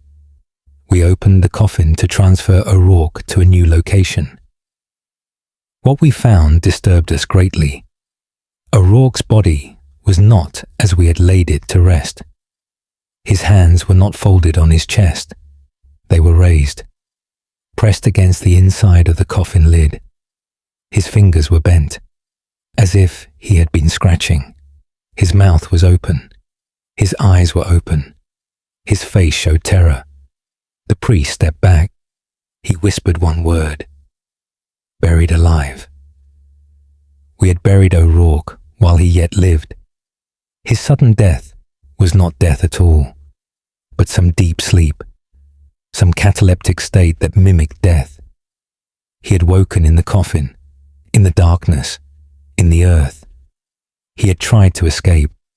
The earth itself had tried to release him, opening the grave night after night, attempting to free him from his premature burial. But it was too late. He had suffocated, truly dead now. We gave O'Rourke a new burial, in blessed ground, with prayers for his suffering. The grave stayed filled this time. The earth accepted him. But at night, I hear sounds from that corner of the cemetery, scratching, from beneath the ground, as if something still tries to claw its way free. Patrick Maguire, gravedigger, St. Macartan Cemetery, County Monaghan, 19th August, 1739. Archive note. Dr. Nathaniel Ashcroft.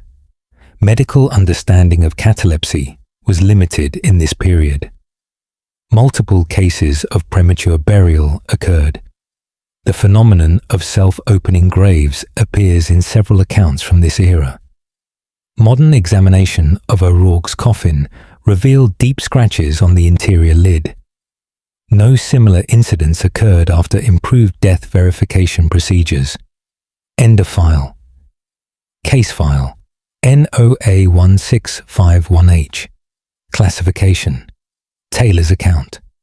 Date of statement 10th December 1651. Location County Longford, Ireland. Taylor's account Y. William O'Brien, tailor of Longford Town. Do account for the coat that returns. A gentleman came to my shop 6 months past. He ordered a fine coat, black wool, silver buttons, precise measurements. He was particular about every detail. The coat must fit perfectly. He said he would need it for an important occasion. He paid in advance. Generous payment. I worked on the coat for 2 weeks. My finest craftsmanship. Every stitch perfect, every seam straight. When completed, it was beautiful. I sent word to the gentleman. He never came to collect it. I waited a week, then 2 weeks, then a month. The coat hung in my shop, wrapped in cloth, ready for its owner. One morning, I found it on my workbench, unwrapped, laid out flat. I had not moved it. My shop had been locked all night. I hung it back up. The next morning, it was on the workbench again. This pattern continued. Each night, I hung the coat. Each morning, it appeared on the bench. Then strange things began to happen. The coat would be warm to the touch, as if someone had just removed it. The fabric held the shape of shoulders and arms, indentations where a body had worn it, but I saw no one wearing it. I asked around town about the gentleman. No one knew him. The address he gave me did not exist. The name was unfamiliar to all. He had been a stranger, passing through, or so he claimed. One night, I hid in my shop. I watched the coat. I would catch whoever moved it. At midnight, the coat began to move, not pulled by hands, but filling with invisible form. The shoulders expanded, the arms extended, the coat stood upright. As if worn by someone unseen, it walked across my shop. The fabric swayed with the movement of legs I could not see. It approached my mirror. It stood before the glass. I watched in horror. The mirror showed nothing. Empty space where the coat stood. The invisible wearer examined itself in the mirror, adjusting the collar, smoothing the fabric. Then it turned toward me. I pressed myself against the wall. The coat walked forward. It stopped inches from my face. I felt breath against my skin, cold, smelling of earth. A voice whispered, "The occasion has come and gone." I was not there. I needed to be there. This coat was for my wedding day. The coat crumpled to the floor, empty, deflated. I lit every lamp in my shop. In the morning, I investigated further. I found a notice in the church. A wedding had been planned 6 months ago. The groom died 3 days before the ceremony. Sudden fever. His name matched the one given to me. The address was from a neighboring county. He had come to my town for the wedding, ordered his wedding coat, died before he could wear it. Now he returns, trying on the coat he never got to wear, preparing for a wedding that never happened. I have tried to give the coat away. It always returns to my shop. I have tried to destroy it. The scissors will not cut the fabric. The fire will not burn it. The coat remains, waiting for its owner, who is long buried, but not long gone. William O'Brien, Taylor, Longford Town, County Longfords, 10th December 1651. Archive note. Dr. Nathaniel Ashcroft. Parish records confirm the death and cancelled wedding. The coat passed through several owners after O'Brien's death. Each reported it appearing in their possession despite attempts to dispose of it. Current location unknown. Last documented sighting was in 1823 at an estate sale in Dublin. End of file. Case file NOA1766Z. Classification Schoolmaster's Notes. Date of statement 22nd January 1766. Location County Lewis, Ireland. Schoolmaster's Notes. I, Thomas Kelly, Schoolmaster. Do note the incident in the old schoolroom. Our school building is divided into 2 rooms. The new room where I teach. The old room, which is now used for storage. The old room has not been used for classes in 15 years. Not since the previous schoolmaster died there. He collapsed during a lesson. Heart failure. The children were traumatized. The room was closed. Last week, I needed supplies from the storage. I entered the old room for the first time. It was exactly as it had been left. Desks in rows, slates on each desk, books on the shelves. The chalkboard still showed the last lesson. Mathematics, written in the previous master's hand. I began gathering supplies. Then I heard it, a voice, teaching, explaining the mathematics on the board. The voice was male, clear, authoritative. It came from the front of the room, where the teacher's desk stood. I turned slowly. No one was there. But the voice continued, asking questions, pausing as if waiting for answers, then responding to invisible students. "Very good, Michael. Try again, Mary. Excellent work, Patrick." I recognized the names. They were students from 15 years ago, children who had sat in this room, who had learned from the master who died here. The voice stopped. The room fell silent. Then I heard new sounds, scratching, on the slates, the sound of chalk on slate, all around the room, at every desk. But the slates remained blank. No visible marks appeared, yet the scratching continued. Dozens of invisible children, writing their lessons, following the instructions of their long-dead teacher. I fled the room. I locked the door, but I hear it still. Through the wall, during my own lessons, the ghost teacher conducting his class, the ghost students learning their letters. The routine continues, unchanged, unending. My own students hear it too. They ask about the voices in the next room. I tell them it is nothing, just old timbers settling, but they know better. Children always know. Yesterday, young Robert asked if he could join the other class. He said it sounded more interesting than mine. He said the teacher in there explained things more clearly. I asked how he could hear the explanations through the wall. He looked at me strangely. He said the door is always open. He can see right in, but I know the door is locked. I keep the key. Yet Robert sees it open. He sees the class in session. He sees the teacher at the board. He sees the students at their desks. I see only a locked door, a sealed room, storage for forgotten things. But perhaps not all things in there are forgotten. Perhaps some continue, teaching and learning, in a classroom that exists, in a time that ended 15 years ago. Thomas Kelly, schoolmaster, Port Louis, County Lewis, 22nd January 1766. Archive note, Dr. Nathaniel Ashcroft. The building was demolished in 1805. During demolition, workers reported hearing children's voices and a teacher reciting lessons. The voices ceased once the structure was completely razed. Multiple students who attended the school as children later reported dreams of the old room, where phantom lessons continued throughout their lives. End of file. Case file. NOA1548I. Classification. Shepherd's Statement. Date of statement.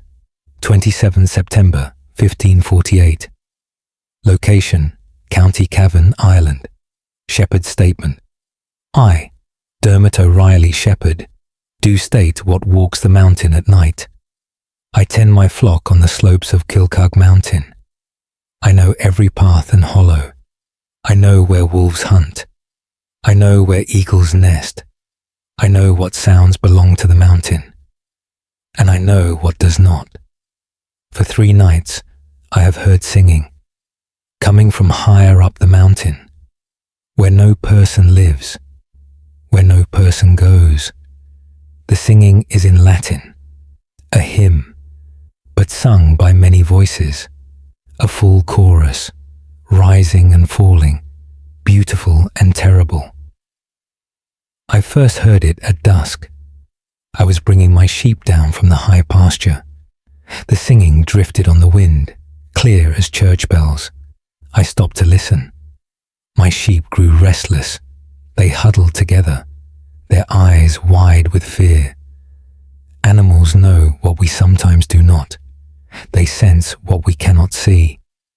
The singing grew louder, moving down the mountain, coming toward us. I saw nothing, no figures on the path, no lights in the darkness. But the singing approached, dozens of voices, all in perfect harmony. The sheep panicked. They ran down the mountain. I ran with them. The singing followed. always behind us, never catching up, but never falling behind. When I reached my cottage, the singing stopped, cut off mid-verse, as if the singers had reached some invisible boundary. The next night, the same thing happened. The singing began at dusk. It moved down the mountain. It followed me home. It stopped at the same place. I asked the village priest about it. He knew immediately what I described. 300 years ago, a monastery stood on the mountain, a small community of monks. They lived in isolation, devoted to prayer and contemplation. One winter, a terrible storm struck. Snow fell for days. The monastery was buried. All the monks perished. Their bodies were never recovered. The ruins are still there, high on the mountain, hidden by centuries of growth. The priest said the monks sang their hours, their daily prayers, even as they died, even as the snow covered them. They sang to the end. And perhaps they sing still, continuing their devotion, unaware that death has taken them, or aware and undeterred. Last night, I climbed the mountain. I had to see the ruins. I had to know if this was true. I found them as the sun set.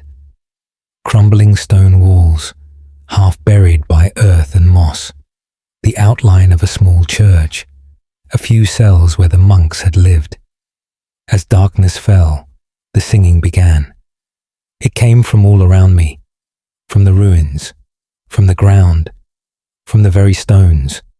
The voices surrounded me, chanting in Latin, the same hymn I had heard before. I stood in the center of the ruins. The singing grew louder. I felt presences moving around me, invisible processions, following invisible paths, from cell to church, from church to cell, the eternal routine of monastic life, still being performed, still being observed, 300 years after death. I knelt. I prayed with them. It seemed the right thing to do. The singing softened, became gentler, almost welcoming, as if they appreciated the company, as if they were glad someone remembered them. When I rose to leave, the singing followed me again. But this time, it felt different. Not threatening, escorting me, guiding me safely down the mountain. It stopped at the usual place. I have not heard it since. Perhaps they only wanted to be acknowledged. Perhaps they only needed someone to witness their devotion. Dermot O'Reilly Shepherd, Quilcud Mountain, County Cavan, 27th September, 1548. Archive note: Dr. Nathaniel Ashcroft, Archaeological Survey in 1892, located the monastery ruins. Historical records confirm a community of 12 monks perished in the winter of 1247. The singing continues to be reported by hikers and shepherds. It occurs most frequently during the hours traditionally observed for monastic prayer. End of file. Case file NOA 16890. Classification: Merchant's account. Date of statement: 4th May 1689. Location: County Kilkenny, Ireland. Merchant's account: Why? Edward Walsh, merchant. Do account for what happened at the old bridge. I travel frequently between towns. My business requires constant movement. I know all the roads, all the bridges, all the dangerous places. The stone bridge outside Kilkenny is ancient, built in the 12th century. It crosses a deep ravine. The river runs far below. The bridge is narrow, room for only one cart at a time. I crossed it last week at sunset. Halfway across, my horse stopped. It refused to move forward. It snorted and stamped. Its ears flattened against its head. I urged it on. The horse reared, nearly throwing me from the cart. Then I saw why it had stopped. A woman stood on the bridge ahead. She wore a long grey dress. Her hair hung loose. She faced away from me, looking down at the river below. I called out to her. She did not move. I called again. Still nothing. I climbed down from my cart. I approached carefully. As I drew near, I realized something was wrong. She stood too close to the edge. Her toes hung over the stone railing. One more inch and she would fall. I reached out to pull her back. My hand passed through her shoulder, through empty air.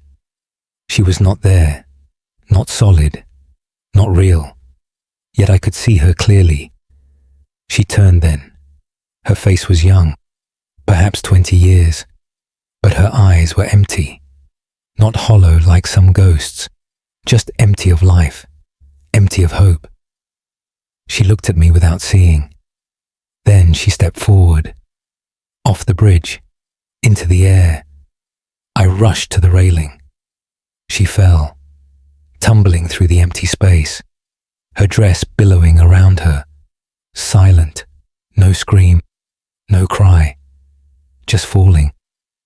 She struck the rocks far below. I looked away. When I looked back, she was gone. No body, no blood, nothing but the river flowing over stones.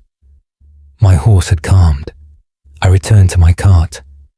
As I drove across the bridge, I looked back.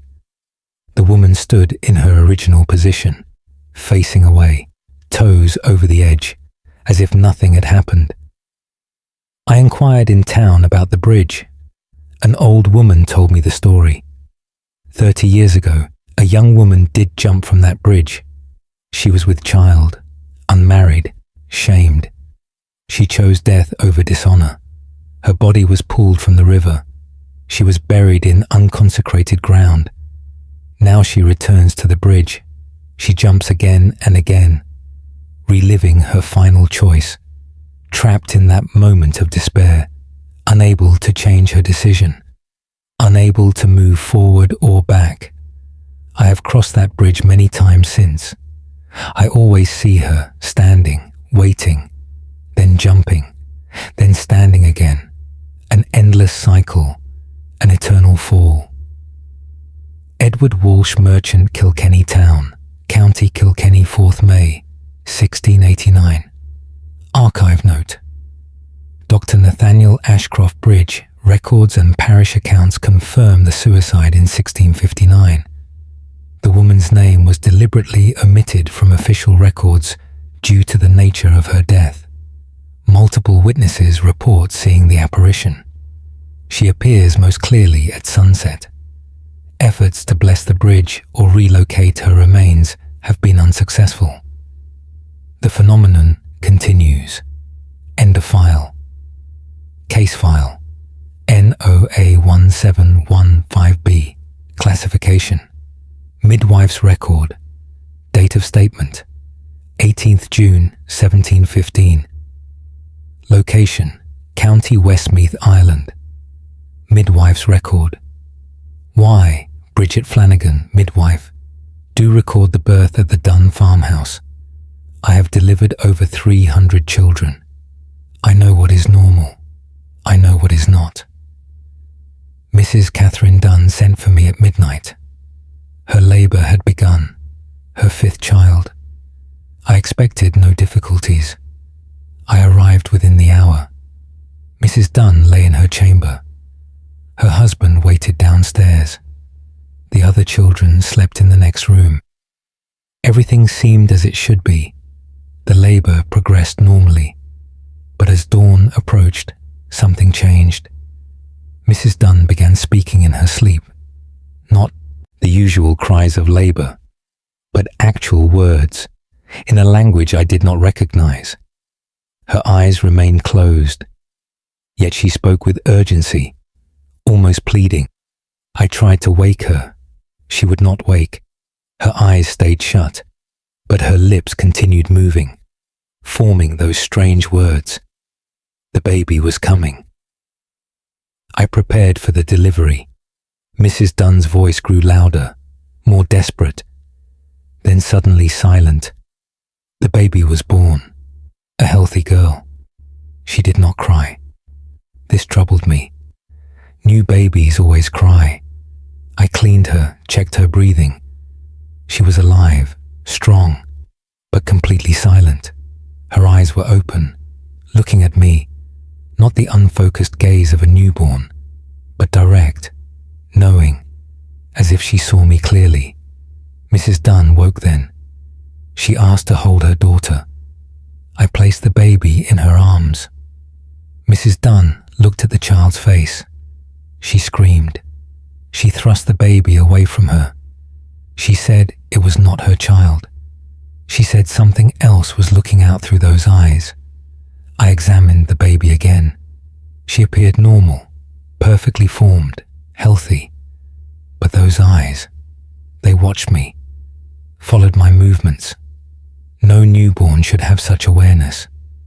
Mr. Dunn came upstairs. He took the baby. He saw nothing wrong.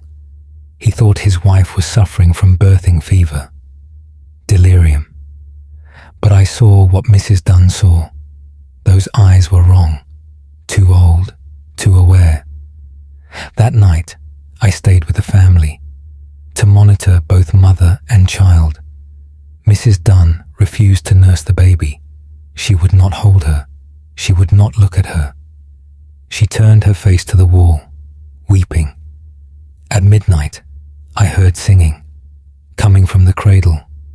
Not baby sounds, actual singing, a lullaby in Irish, an old lullaby, one my grandmother used to sing. I approached the cradle.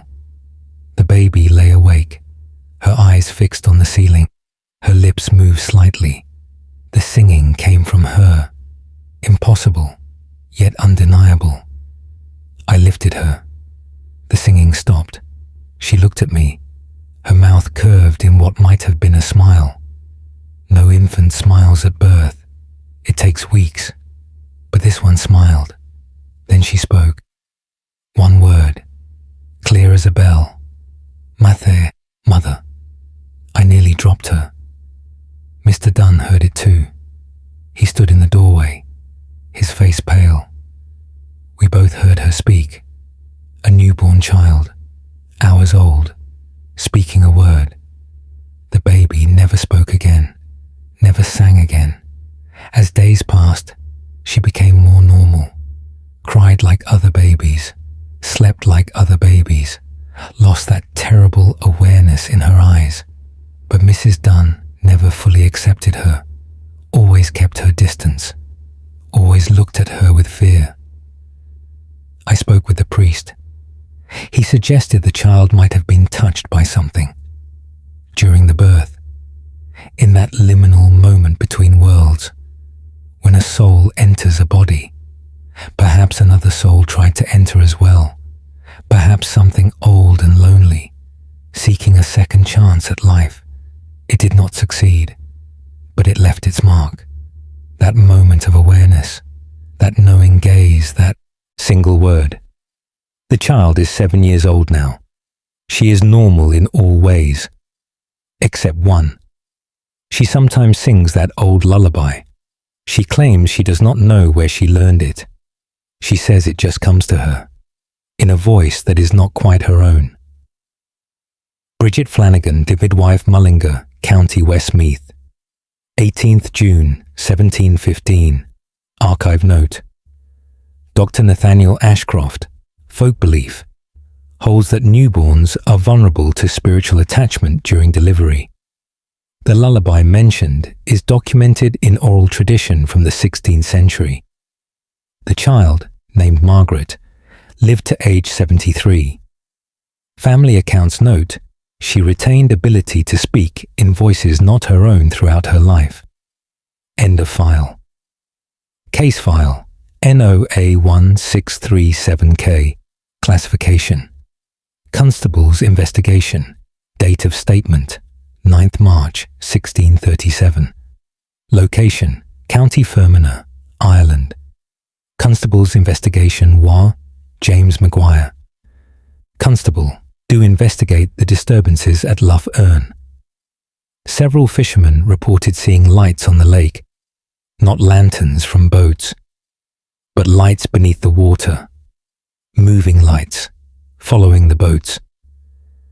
I dismissed these reports as superstition, until I saw the lights myself. I took a boat out at dusk. I rowed to the center of the lake. I waited as darkness fell. The water was calm, the sky clear, perfect visibility. Then I saw them, lights beneath my boat, glowing softly, green and blue, like foxfire, but underwater.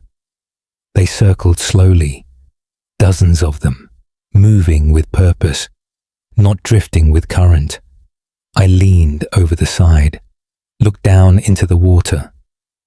The lights were deeper than I thought, perhaps 20 feet down. Each light seemed to be attached to something, a shape, a form, something moving through the depths. As I watched, one light rose, coming toward the surface, rising directly beneath my boat. I could see it more clearly now. The light came from a lantern, an old-style lantern, held by a hand, a human hand, pale and waterlogged. The arm extended upward, connected to a body. A man walking along the lake bottom, carrying his lantern, as if searching for something. He stopped directly beneath me, looked up. His face was bloated, his eyes white, dead eyes. But they saw me. They focused on me. His mouth opened. Bubbles rose. He was trying to speak, trying to call out, but no sound reached me. Only bubbles. Then he continued walking, across the lake bottom, his lantern lighting his way. I looked around. All the other lights had risen too.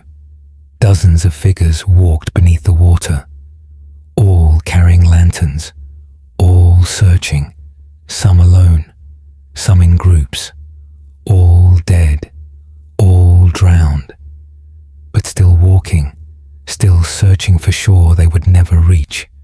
I rowed back quickly. My oars disturbed the water above them. The figures looked up. They reached toward my boat. Their hands broke the surface, grasping at air, trying to grab the hull. I rowed faster. Their fingers scraped along the bottom of my boat, then fell back into the depths. I reached shore safely. I investigated the history of the lake. Over 200 people have drowned in Lough Erne. Going back centuries, many bodies were never recovered, lost in the deep water. Perhaps they still search for land, for the shore they were swimming toward when they drowned. Trapped in their final moments, walking endlessly across the lake bottom, lanterns in hand, lighting a path they will never complete. Fishermen now avoid the deep water at night. They stay near shore. They do not look down, but sometimes their nets catch strange things. Old lanterns, still burning, though they have been underwater for years. James Maguire, Constable Enniskillen, County Fermanagh, 9th March, 1637. Archive note: Dr. Nathaniel Ashcroft.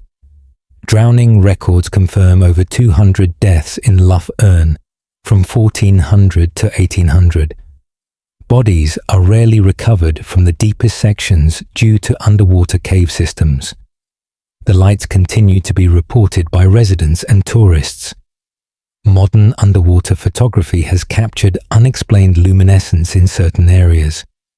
Chemical analysis found no natural explanation. End of file. Case file NOA 1564T. Classification: Monastery Infirmarian's Notes.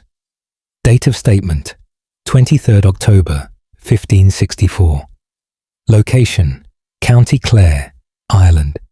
Monastery Infirmarian's Notes. I, Brother Finian Walsh, Infirmarian of Quin Abbey. Do note the condition of Brother Coleman. Brother Coleman has served our monastery for 23 years. He is a devout man, faithful in prayer, diligent in work. 3 weeks ago, he began having nightmares. He would wake screaming. Speaking of shadows in his cell, shadows that moved without light to cast them, I gave him prayers for protection. I blessed his chamber. The nightmares continued. They grew worse. He stopped sleeping entirely. Fear kept him awake. His health declined rapidly. Exhaustion consumed him. Last week, he collapsed during prayers. We carried him to the infirmary. I stayed with him through the night. He fell into a deep sleep, not peaceful. His body twitched. His eyes moved beneath closed lids. He was dreaming. At midnight, he began to speak, not in his own voice. The voice was deeper, rougher. He spoke in Latin, but not prayers, not scripture.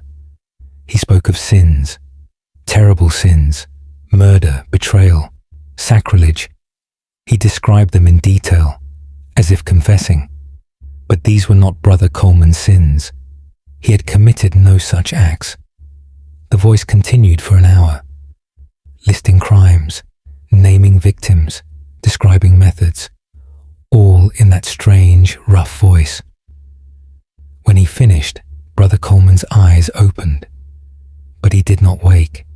He stared at the ceiling. His lips moved. Different words now, in Irish, very old Irish.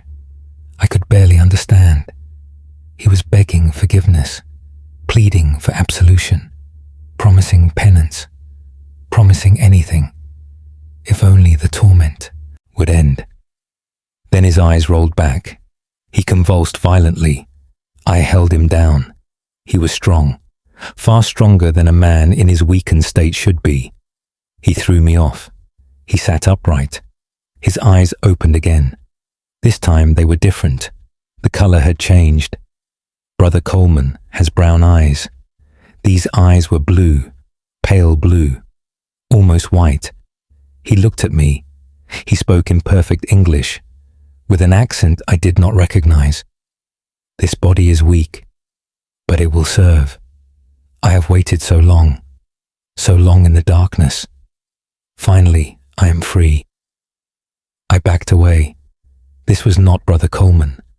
Something else looked out from his eyes, something that had been waiting, something that had found a way in, through exhaustion, through fear, through the door that nightmares had opened. I ran for the abbot. When we returned, Brother Coleman lay still. His eyes were closed, his breathing shallow. The abbot performed an exorcism. The prayers lasted until dawn. Brother Coleman screamed. He fought against his bonds. He spoke in many voices, men and women, old and young, all demanding to stay, all claiming this body as theirs. As sunlight touched the window, Brother Coleman went limp. His eyes opened, brown eyes, his own eyes. He looked at us with confusion. He remembered nothing, not the nightmares, not the possession, not the voices. But he was changed. Something remained inside him, quieter now, hidden, but present. He moves differently, speaks differently, sometimes looks at familiar things as if seeing them for the first time. Sometimes uses words that are not his own. The abbot says Brother Coleman must be watched, constantly. We take turns sitting with him, making sure he does not wander, making sure he stays in the light, making sure whatever is inside does not take full control. But at night, I hear him whispering, in his cell, in all those different voices, having conversations with himself, or with the things that share his body. Brother Finian Walsh, Infirmary in Queen Abbey, County Clare, 23rd October 1564. Archive note: Dr. Nathaniel Ashcroft. Brother Coleman died 6 months after this account. His final words were in 7 different languages, including 2 no scholar could identify. Multiple personalities speaking through possessed individuals is well documented in ecclesiastical records. The phenomenon suggests something more complex than simple demonic possession. End of file. Case file. NOA 1780D. Classification. Baker's statement. Date of statement. 14th April 1780. Location. County Armagh, Ireland. Baker's statement. Why? Hugh O'Neill, baker of Armagh. Do state what happens in my bakery at night. I rise at 3 each morning. I light the ovens. I prepare the day's bread. This has been my routine for 15 years. I know my bakery in darkness. I know every sound it makes. Last month, I began finding my work already done. I would arrive to find the ovens lit, the dough prepared, loaves ready for baking. At first, I thought my apprentice had come early, but my apprentice lives with me. I would have heard him leave. The work was too advanced anyway. Someone had been there for hours, working through the night. I stayed awake one night, watching my bakery from across the street. I saw no one enter. No lights appeared in the windows. Yet when I entered at my usual time, the work was done. The oven was warm. The dough was rising. I questioned my neighbors. No one had seen anything. No one had heard anything. The bakery remained dark and locked all night. Yet someone worked inside. I decided to hide in the bakery. I would catch whoever did this. I concealed myself in the storage room. I left the door slightly open. I could see the main room. At midnight, I heard movement, footsteps on the wooden floor, the sound of someone working, mixing, kneading, shaping dough. I peered through the crack in the door. A figure stood at my work table, a man, wearing a baker's apron, his back to me. He worked steadily, his movements practiced, efficient. He shaped loaf after loaf. I recognized his technique. It was my father's technique. My father taught me this trade. He worked this very bakery. He died 10 years ago. The man at the table turned slightly. I saw his profile, my father's profile, my father's face, my father's hands. He continued working, unaware of my presence, or ignoring it. I stepped out from my hiding place. I called to him, "Father?" He stopped working. He stood perfectly still, then slowly turned to face me. It was him, exactly as I remembered, exactly as he looked the day he died. He smiled, that familiar smile. Then he spoke. "The work is never finished, Hugh. There is always more bread to bake, always more mouths to feed. I could not rest while the oven stood cold." I moved toward him. He raised his hand, stopping me. "Do not come closer. I am not meant to be here, but I cannot help myself. This was my life, my purpose. Without it, I am nothing." He looked around the bakery, at the ovens, at the tools, at the work table. "Let me stay, Hugh. Let me work. It is all I have." Tears filled my eyes. I nodded, unable to speak. My father smiled again. He returned to his work, shaping the dough. I watched for several minutes. Then I left him. I went back to my hiding place. I heard him working until dawn. When morning light touched the windows, the sound stopped. I emerged. The bakery was empty, but the work was done. Perfect loaves ready for the oven. Now I let him work in peace. I arrive at 3 as usual, but I work alongside him. Though I cannot see him in the light, I feel his presence. I hear his breathing. Sometimes tools move on their own. Sometimes dough shapes itself. Sometimes I hear his voice. giving me advice, correcting my technique, teaching me still. The other bakers think I am mad, talking to empty air, but I know better. My father never left. He is still here, still working, still doing what he loved, and I am grateful for his company. Hugh O'Neill Baker Armagh, County Armagh, 14th April, 1780. Archive note, Dr. Nathaniel Ashcroft. Multiple family businesses report similar phenomena. Those who die while actively working their trade sometimes continue that work after death. The psychological need for purpose appears to transcend mortality. The bakery remained in the O'Neill family until 1891. Each generation reported the same helpful presence. End of file. Case file. NOA1691P. Classification. Physician's report. Date of statement. 2nd November 1691. Location. County Tyrone, Ireland. Physician's report. Why? Dr. Francis O'Donnell, physician of Omagh. Do report on the cottage known as the Whispering House. The cottage sits alone on the moor, 1 mile from the nearest neighbour. It has stood empty for 3 years. No one will live there. No one will even approach it.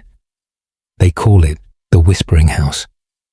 I investigated to determine if there was any medical explanation for its reputation. Perhaps mold causing hallucinations. Perhaps poor ventilation causing illness. I entered at noon on a clear day. The cottage was small, 2 rooms and a hearth, windows on all sides. Good light, good air. Nothing seemed amiss. I examined every surface, checked for mold, checked for rot, found nothing concerning. Then I heard them.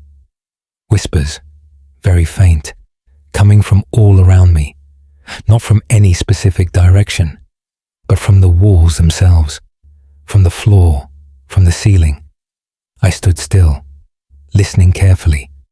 The whispers were not random sounds.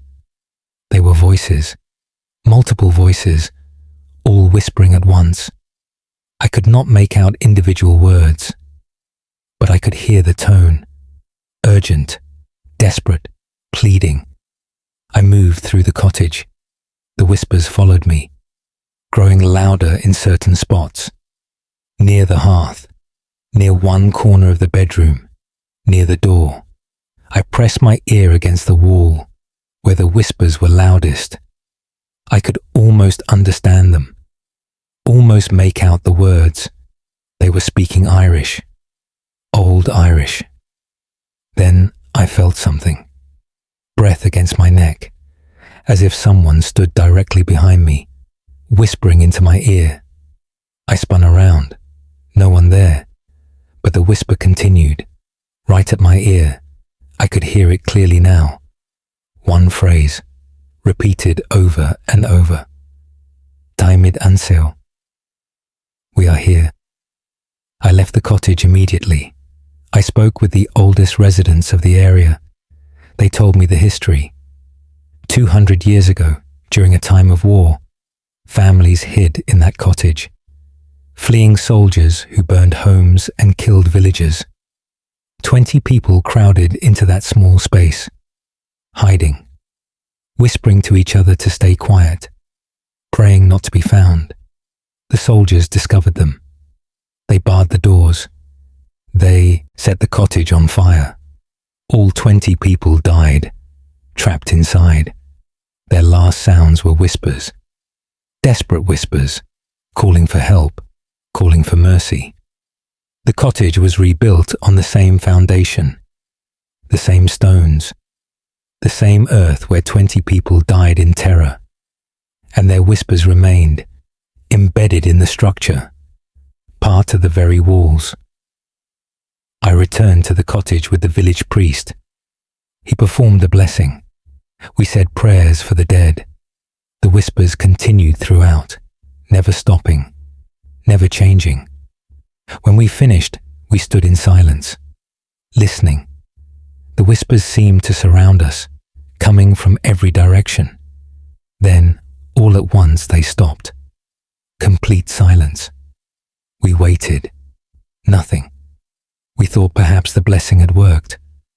Then, a new sound began. Not whispers, screaming. Dozens of voices screaming at once. The sound of people burning alive. We fled.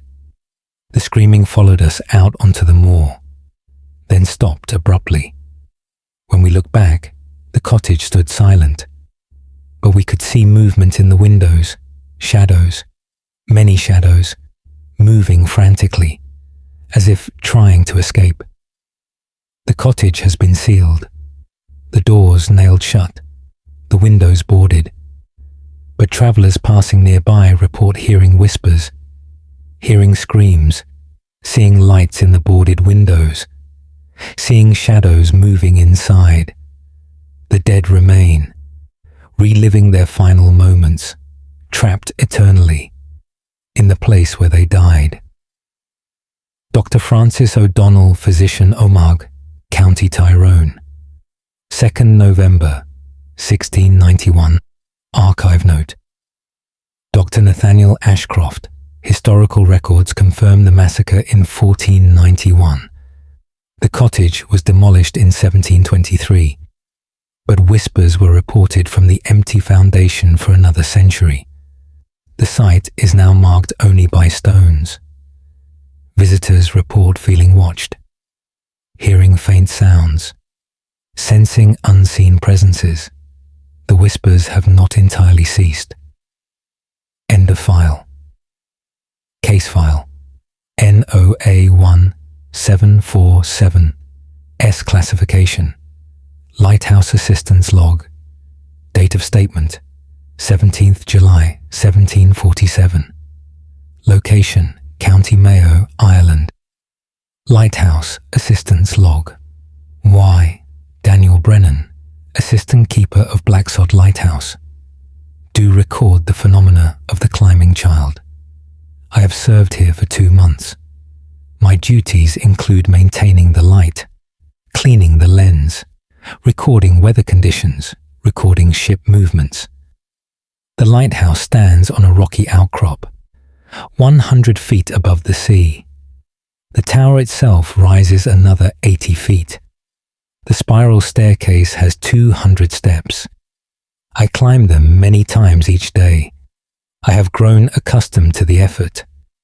Last week, I heard someone on the stairs, below me, climbing. Small footsteps, light and quick. A child's footsteps. But there are no children here. Only myself and the head keeper. And he was in the village that day. I called down the stairwell. No answer.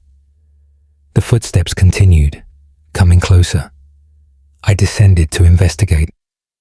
The staircase was empty, but I heard the footsteps still, just around the next turn, always just out of sight. I chased them, down and down, to the base of the tower. The footsteps stopped at the locked door. I was alone, yet I had heard someone climbing, someone who was not there. The next day, I heard the footsteps again, this time going up, ascending the stairs quickly. I was in the light room. The footsteps climbed toward me. I watched the doorway, waiting to see who would emerge. The footsteps reached my level. They stopped just outside the door. I heard breathing, a child's breathing, quick and excited, as if the climb had been a game. Then laughter, a young boy's laughter, happy, delighted. The footsteps ran past the doorway, continuing upward, to the gallery at the very top. I followed. The gallery was empty, but I heard the laughter again, coming from outside, from the railing. I looked over the edge. Nothing but the sea far below. The rocks, the waves. Then I saw him. A boy, perhaps 8 years old, standing on the railing, on the outside, nothing supporting him. just standing in air, looking down at the water. He turned to look at me. He smiled, a beautiful, innocent smile. Then he stepped off. He fell. I watched in horror. He tumbled through the air, not screaming, laughing, as if he were playing. He struck the rocks below. I turned away. When I looked back, he was gone. No body, no blood, just the waves crashing against stone. I asked the headkeeper about it. His face grew grim. He told me the story. 10 years ago, a keeper brought his family to the lighthouse, his wife and young son. The boy loved climbing the stairs, loved running up and down. One day, he climbed to the gallery. His father was working on the light. The boy went outside. He wanted to see the view. He climbed onto the railing. His father called to him, told him to get down. The boy laughed, thought it was a game. He leaned out further, showing off. He lost his balance. He fell. His father tried to catch him, but he was too far away. The boy fell, still laughing, not understanding the danger, not understanding he was dying. He hits the rocks in every version of his fall. Now he climbs the stairs still, playing his favorite game, running up and down, climbing to the gallery, standing on the railing, falling, then appearing at the bottom, ready to climb again. An eternal cycle, forever playing, forever falling, forever laughing, never understanding that he is dead. I hear him every day now. The footsteps, the laughter. Sometimes I see him, running past doorways, climbing railings, standing in impossible places, always smiling, always playing, always about to fall. Daniel Brennan, Assistant Keeper, Blacksod Lighthouse, County Mayo, 17th July, 1747. Archive note, Dr. Nathaniel Ashcroft. The accident occurred in 1737. Multiple lighthouse keepers reported the phenomenon until the lighthouse was automated in 1935. Modern visitors occasionally report hearing children's laughter and small footsteps on the stairs. The boy's grave is in the nearby churchyard. His stone reads, "Forever playing in God's light." End of file. Case file. NOA 1588. Classification. Merchant's account. Date of statement. 26th January 1588. Location. County Leitrim, Ireland. Merchant's account way. Robert McGowan, merchant. Do account for the experience at the Crossroads Inn. I travel frequently on business. I stay at inns throughout Ireland. I have seen many strange things in my travels, but nothing like what occurred at the crossroads near Carrick-on-Shannon.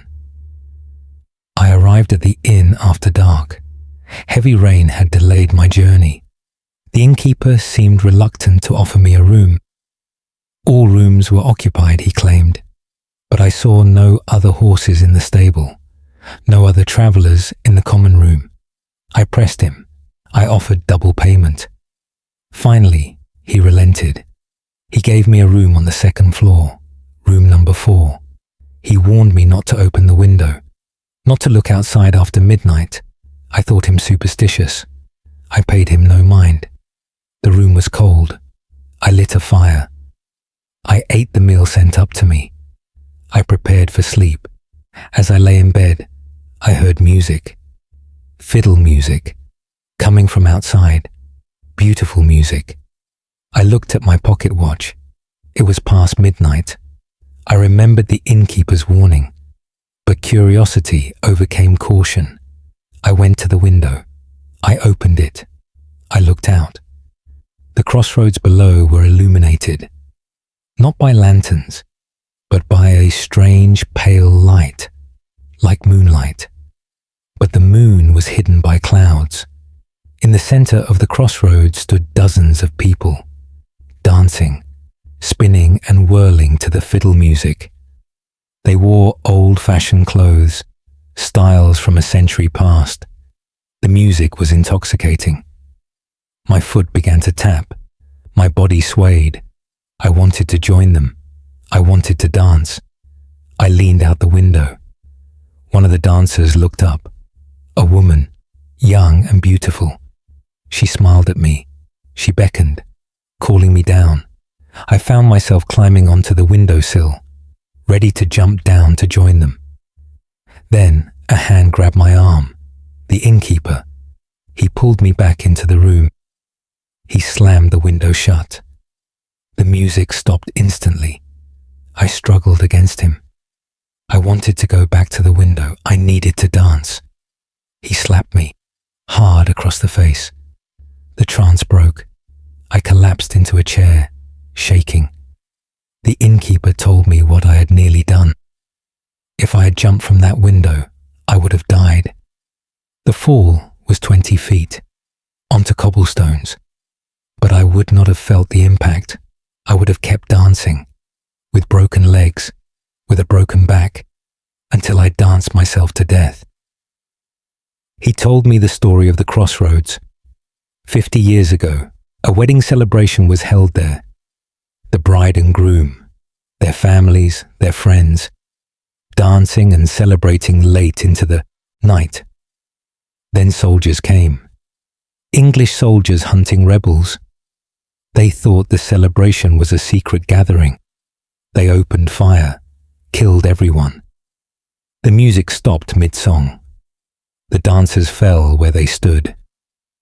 Now they return, every night at midnight.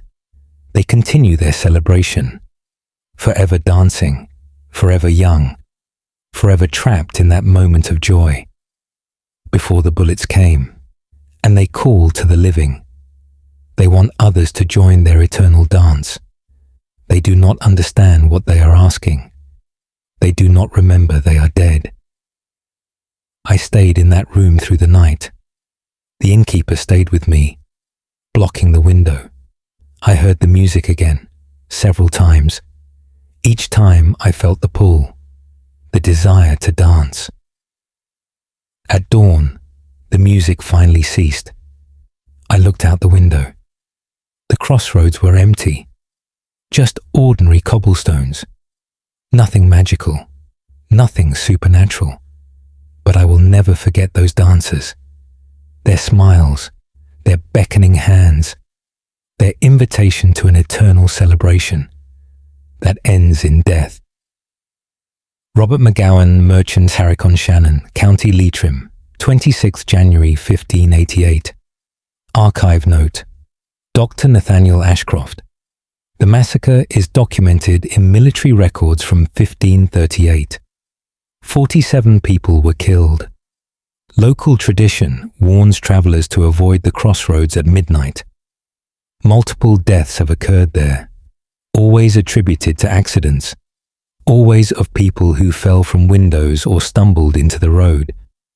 The music continues to be heard. End of file. Case file NOA1642V. Classification: Farmer's testimony. Date of statement: 8th September 1642. Location: County Donegal, Ireland. Farmer's testimony: I, Seamus O'Donnell, farmer, do testify about the well on my land. The well has provided water for generations. Good, clean water. Sweet tasting. Never runs dry. Last month the water changed. It turned dark, almost black, but still clear enough to see through. I drew a bucket. The water looked normal, until I poured it out. Then I saw something in it. Shapes, moving shapes. I looked closer. Faces appeared in the water. Human faces, rising to the surface, then sinking back down. I dropped the bucket. The water spilled across the ground. The faces vanished. I drew another bucket. The same thing happened. Faces in the water, dozens of them. Men, women, children, all looking up at me, their mouths opening and closing, as if trying to speak. But no sound came. I stopped using the well. I travelled to the river for water instead, but at night I heard sounds from the well, splashing, as if someone were drawing water. I looked out my window. The well was empty, no one there, but the sounds continued. I heard the bucket descending, hitting water, being drawn up, then poured out, over and over, an invisible person drawing water through the night. I consulted the village wise woman. She came to examine the well. She looked into its depths for a long time. Then she told me what she saw. The well was built on an ancient burial site, a plague pit, where victims of the great sickness were thrown. Hundreds of bodies, all tossed into a pit, covered with earth, then forgotten. The well was dug through that pit, through the bones, through the remains. Now the dead rise in the water, seeking acknowledgement, seeking recognition. They want their names remembered, their lives honored, their deaths mourned. But no records remain. No names were written down. They are lost to history, forgotten completely. The wise woman said I must give them rest. I must remember them, even without knowing who they were. She performed a ritual at the well. She spoke words in Old Irish. She poured sacred herbs into the water. She asked the dead to be at peace. That night, I dreamed of them. Hundreds of faces, all showing themselves to me, young and old, sick and dying, all thrown into that pit, all forgotten. When I woke, I understood what I must do. I built a memorial stone beside the well. I carved words into it. Here rest those who have no names. Here lie those who have no graves. Here wait those who have no peace. They are remembered. After that, the water cleared. The faces disappeared. The nighttime sounds ceased. The well provided clean water again. But I never forget what lies beneath it. Every time I draw water, I whisper a prayer. For those whose names are lost, for those who died unmourned, for those who waited centuries to be remembered. Seamus O'Donnell, farmer, Letterkenny, County Donegal, 8th September, 1642. Archive note. Dr. Nathaniel Ashcroft plague records from 1348 indicate mass casualties in the area. Bodies were disposed of quickly to prevent spread of disease. The memorial stone still stands.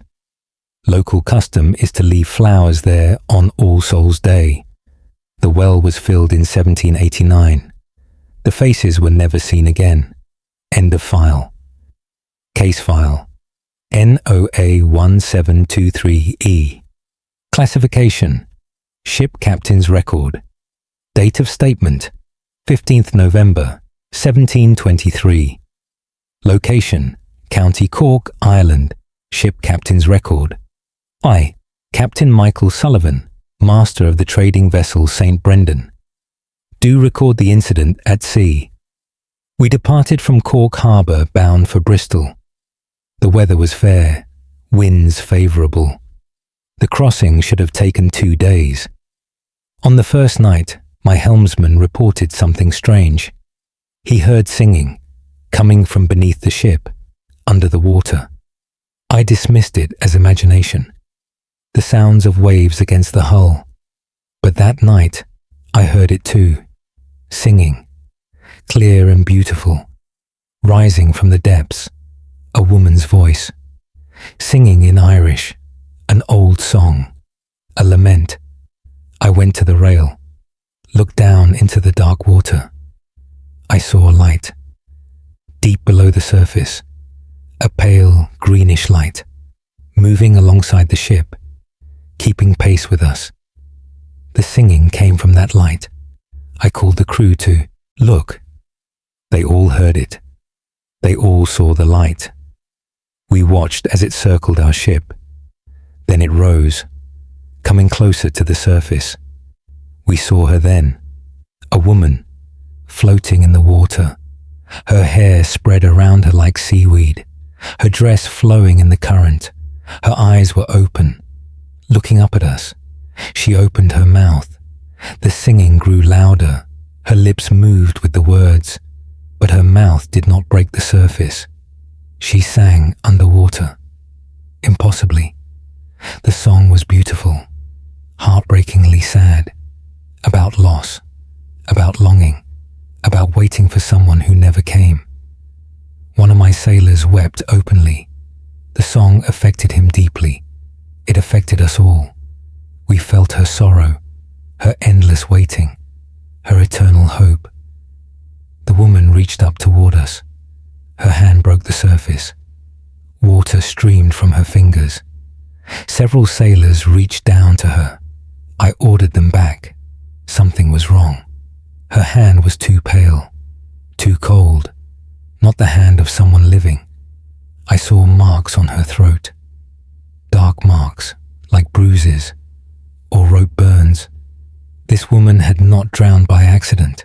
She had been murdered, thrown into the sea.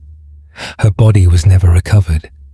Now she sang beneath the waves, calling to sailors, luring them, perhaps seeking vengeance, perhaps seeking company, perhaps simply unable to stop singing, unable to stop waiting.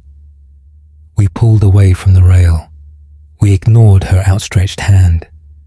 The singing changed, became angry, accusing. The woman's face twisted. Her beauty became terrible. Her mouth opened wide, too wide, unnaturally wide. A scream came out, not words, just a scream of rage and sorrow. The sound pierced our ears, rattled our bones.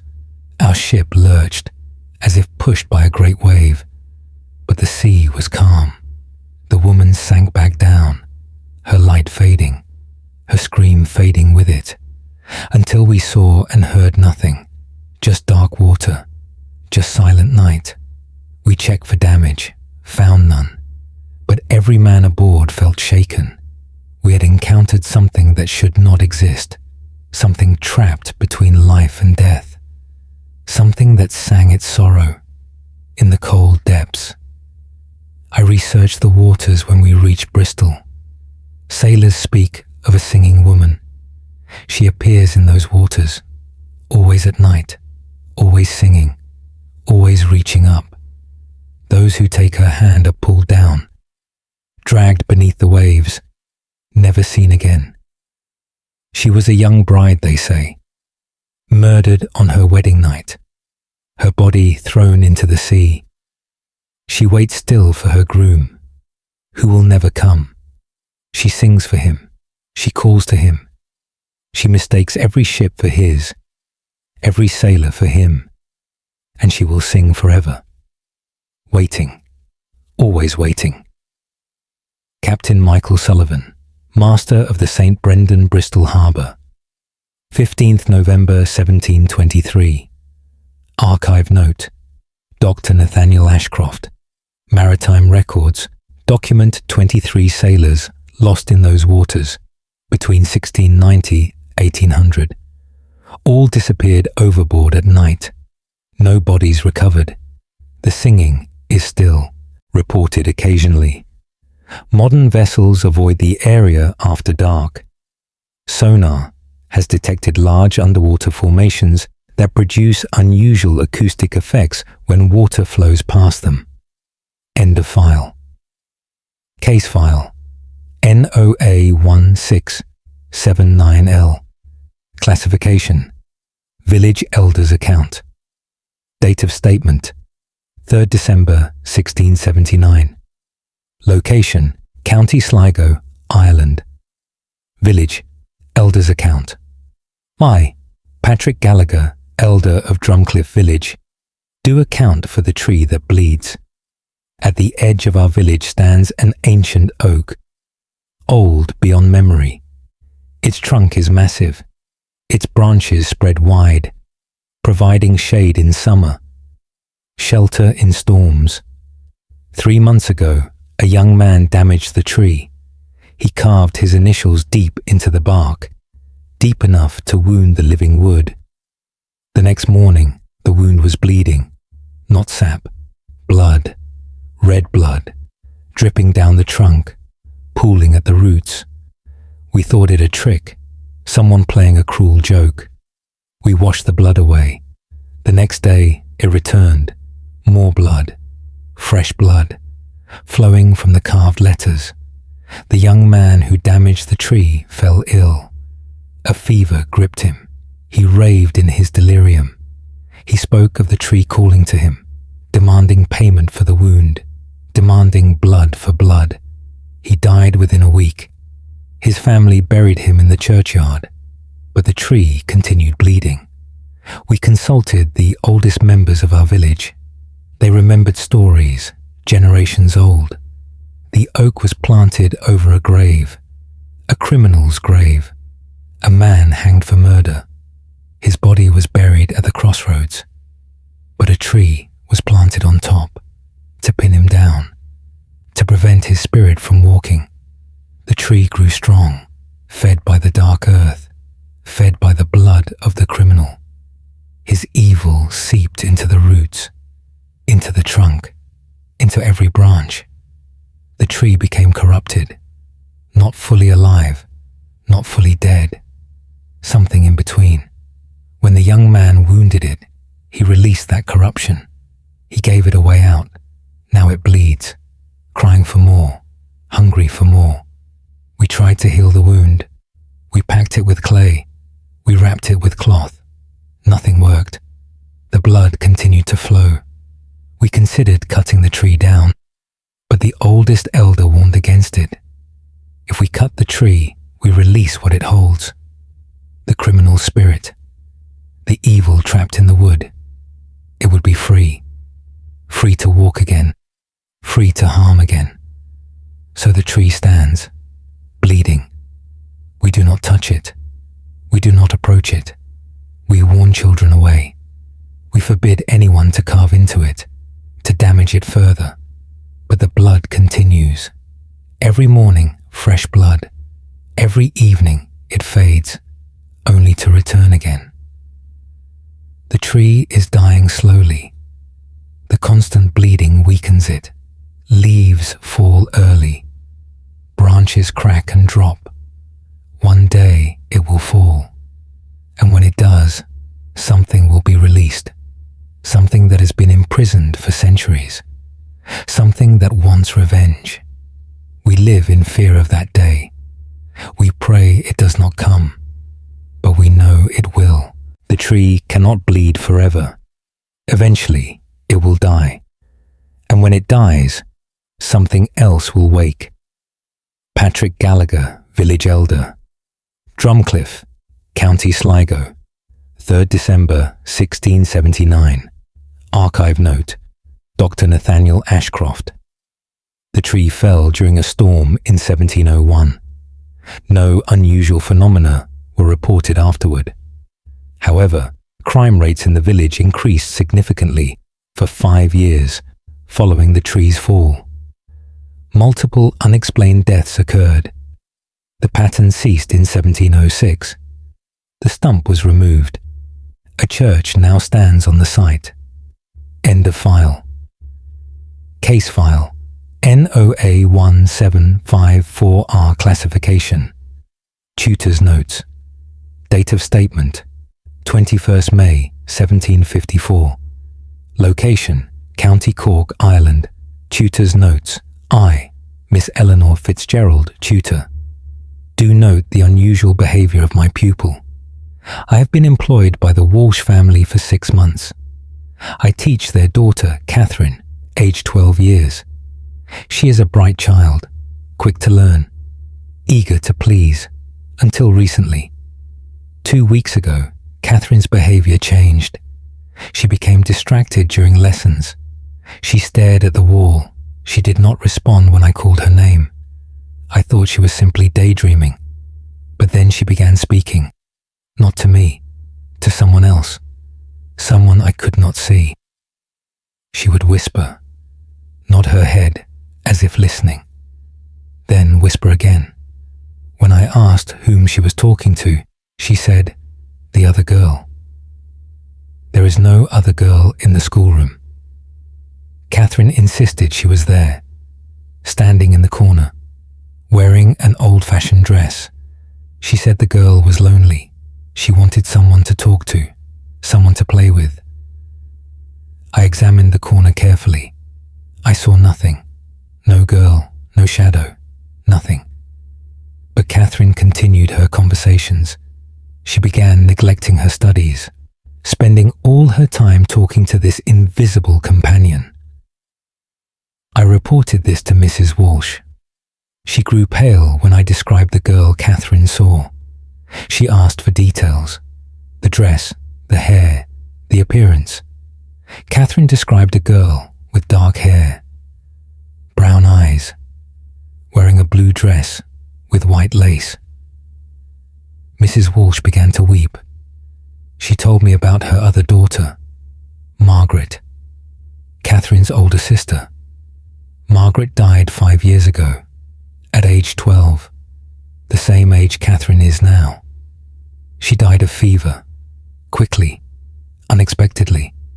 Mrs. Walsh described what Margaret wore the day before she died. A blue dress with white lace, her favorite dress. Catherine sees her dead sister. Mrs. Walsh was certain, but Catherine was only 7 when Margaret died. She has few memories of her. She cannot possibly remember that dress, yet she described it perfectly. Mrs. Walsh asked me to stop the communications, to discourage Catherine from speaking to the ghost, but Catherine refused to stop. She said Margaret had messages, important messages, things she needed to say, things she never got to say before she died. Catherine began writing down these messages in a notebook. She filled page after page. I read some of them. They were apologies. Margaret apologizing for leaving, for dying, for not being there to help Catherine grow up. Messages of love, messages of pride, messages a sister would want to share. Mrs. Walsh read them and wept. She recognized Margaret's manner of speaking, her particular phrases, her way of expressing herself. Things Catherine could not have known, things Catherine never heard. The messages continued for a week. Then they stopped. Catherine said Margaret was ready to go. She had said what she needed to say. She had made her peace. Catherine watched the corner one last time. She smiled. She waved goodbye. Then she turned back to her lessons, calm, settled, herself again. The invisible girl was gone. Margaret had moved on, but the messages remain. Mrs. Walsh keeps them in a locked box. She reads them sometimes, when she misses her eldest daughter, when she needs to hear Margaret's voice again.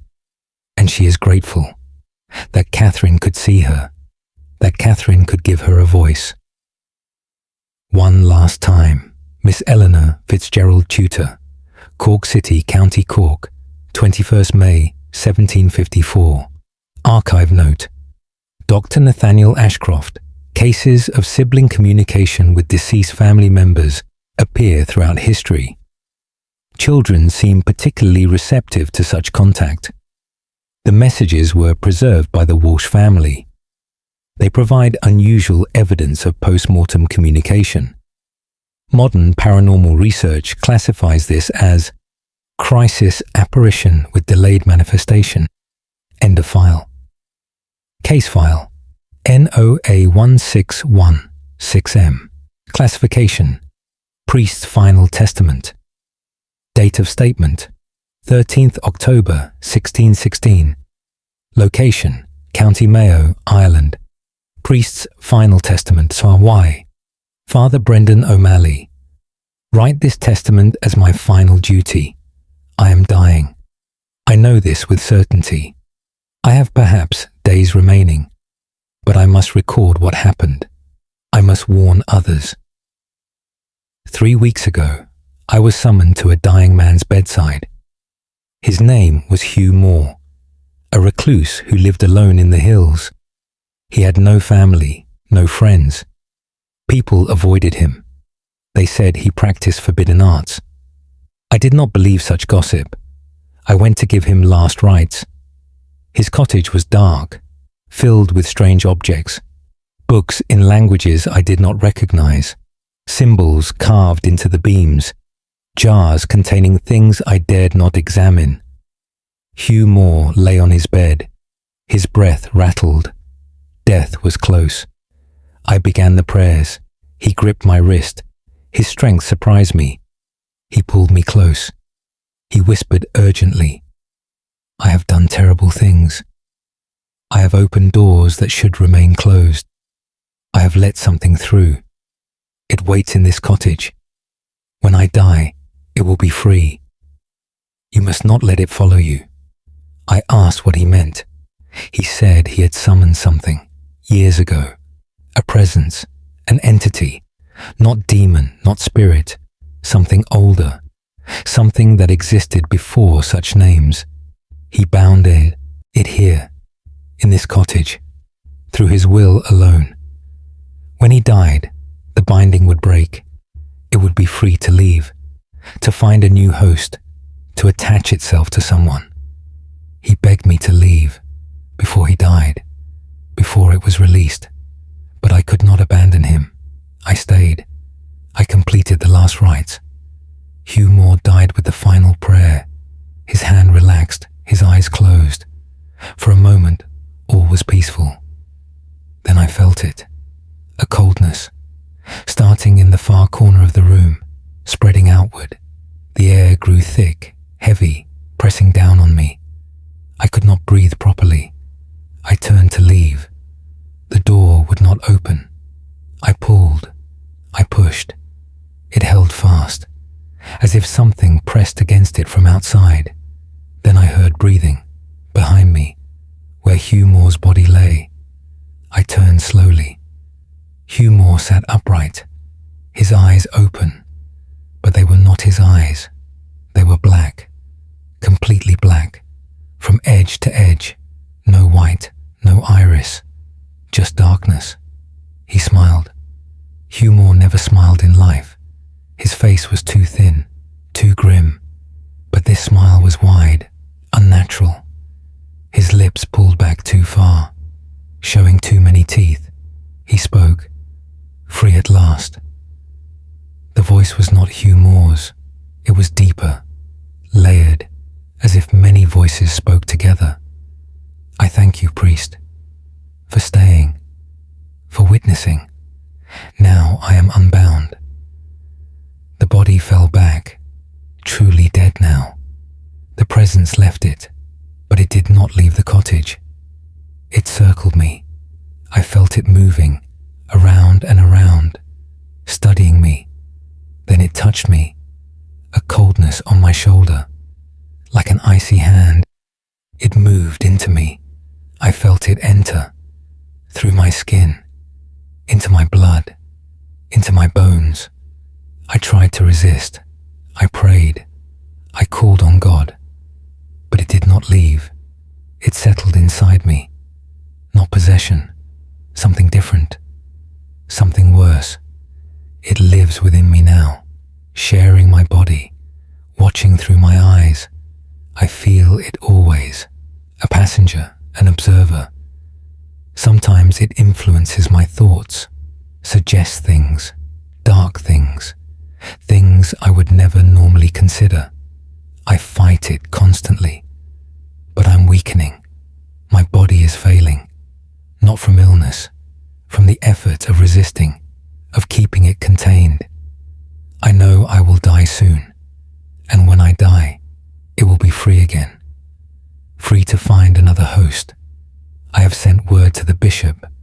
This cottage must be burned, the ashes scattered, the ground consecrated. Perhaps that will trap it, perhaps not. I pray this warning reaches others. Do not answer summons from recluses. Do not attend hermits who practice dark arts. Do not stay to witness their deaths. Run, before what they have summoned is released, before it finds you, before it makes you its home, as it has made me. Father Father Brendan, O'Malley County, Mayo, 13th October, 1616. Archive note. Dr. Nathaniel Ashcroft. Father O'Malley's body was found 4 days after this testament was written. The cottage had been burned. By whom? Unknown. Similar warnings appear in church records throughout this period. Entities bound by individuals sometimes transfer to those present at death.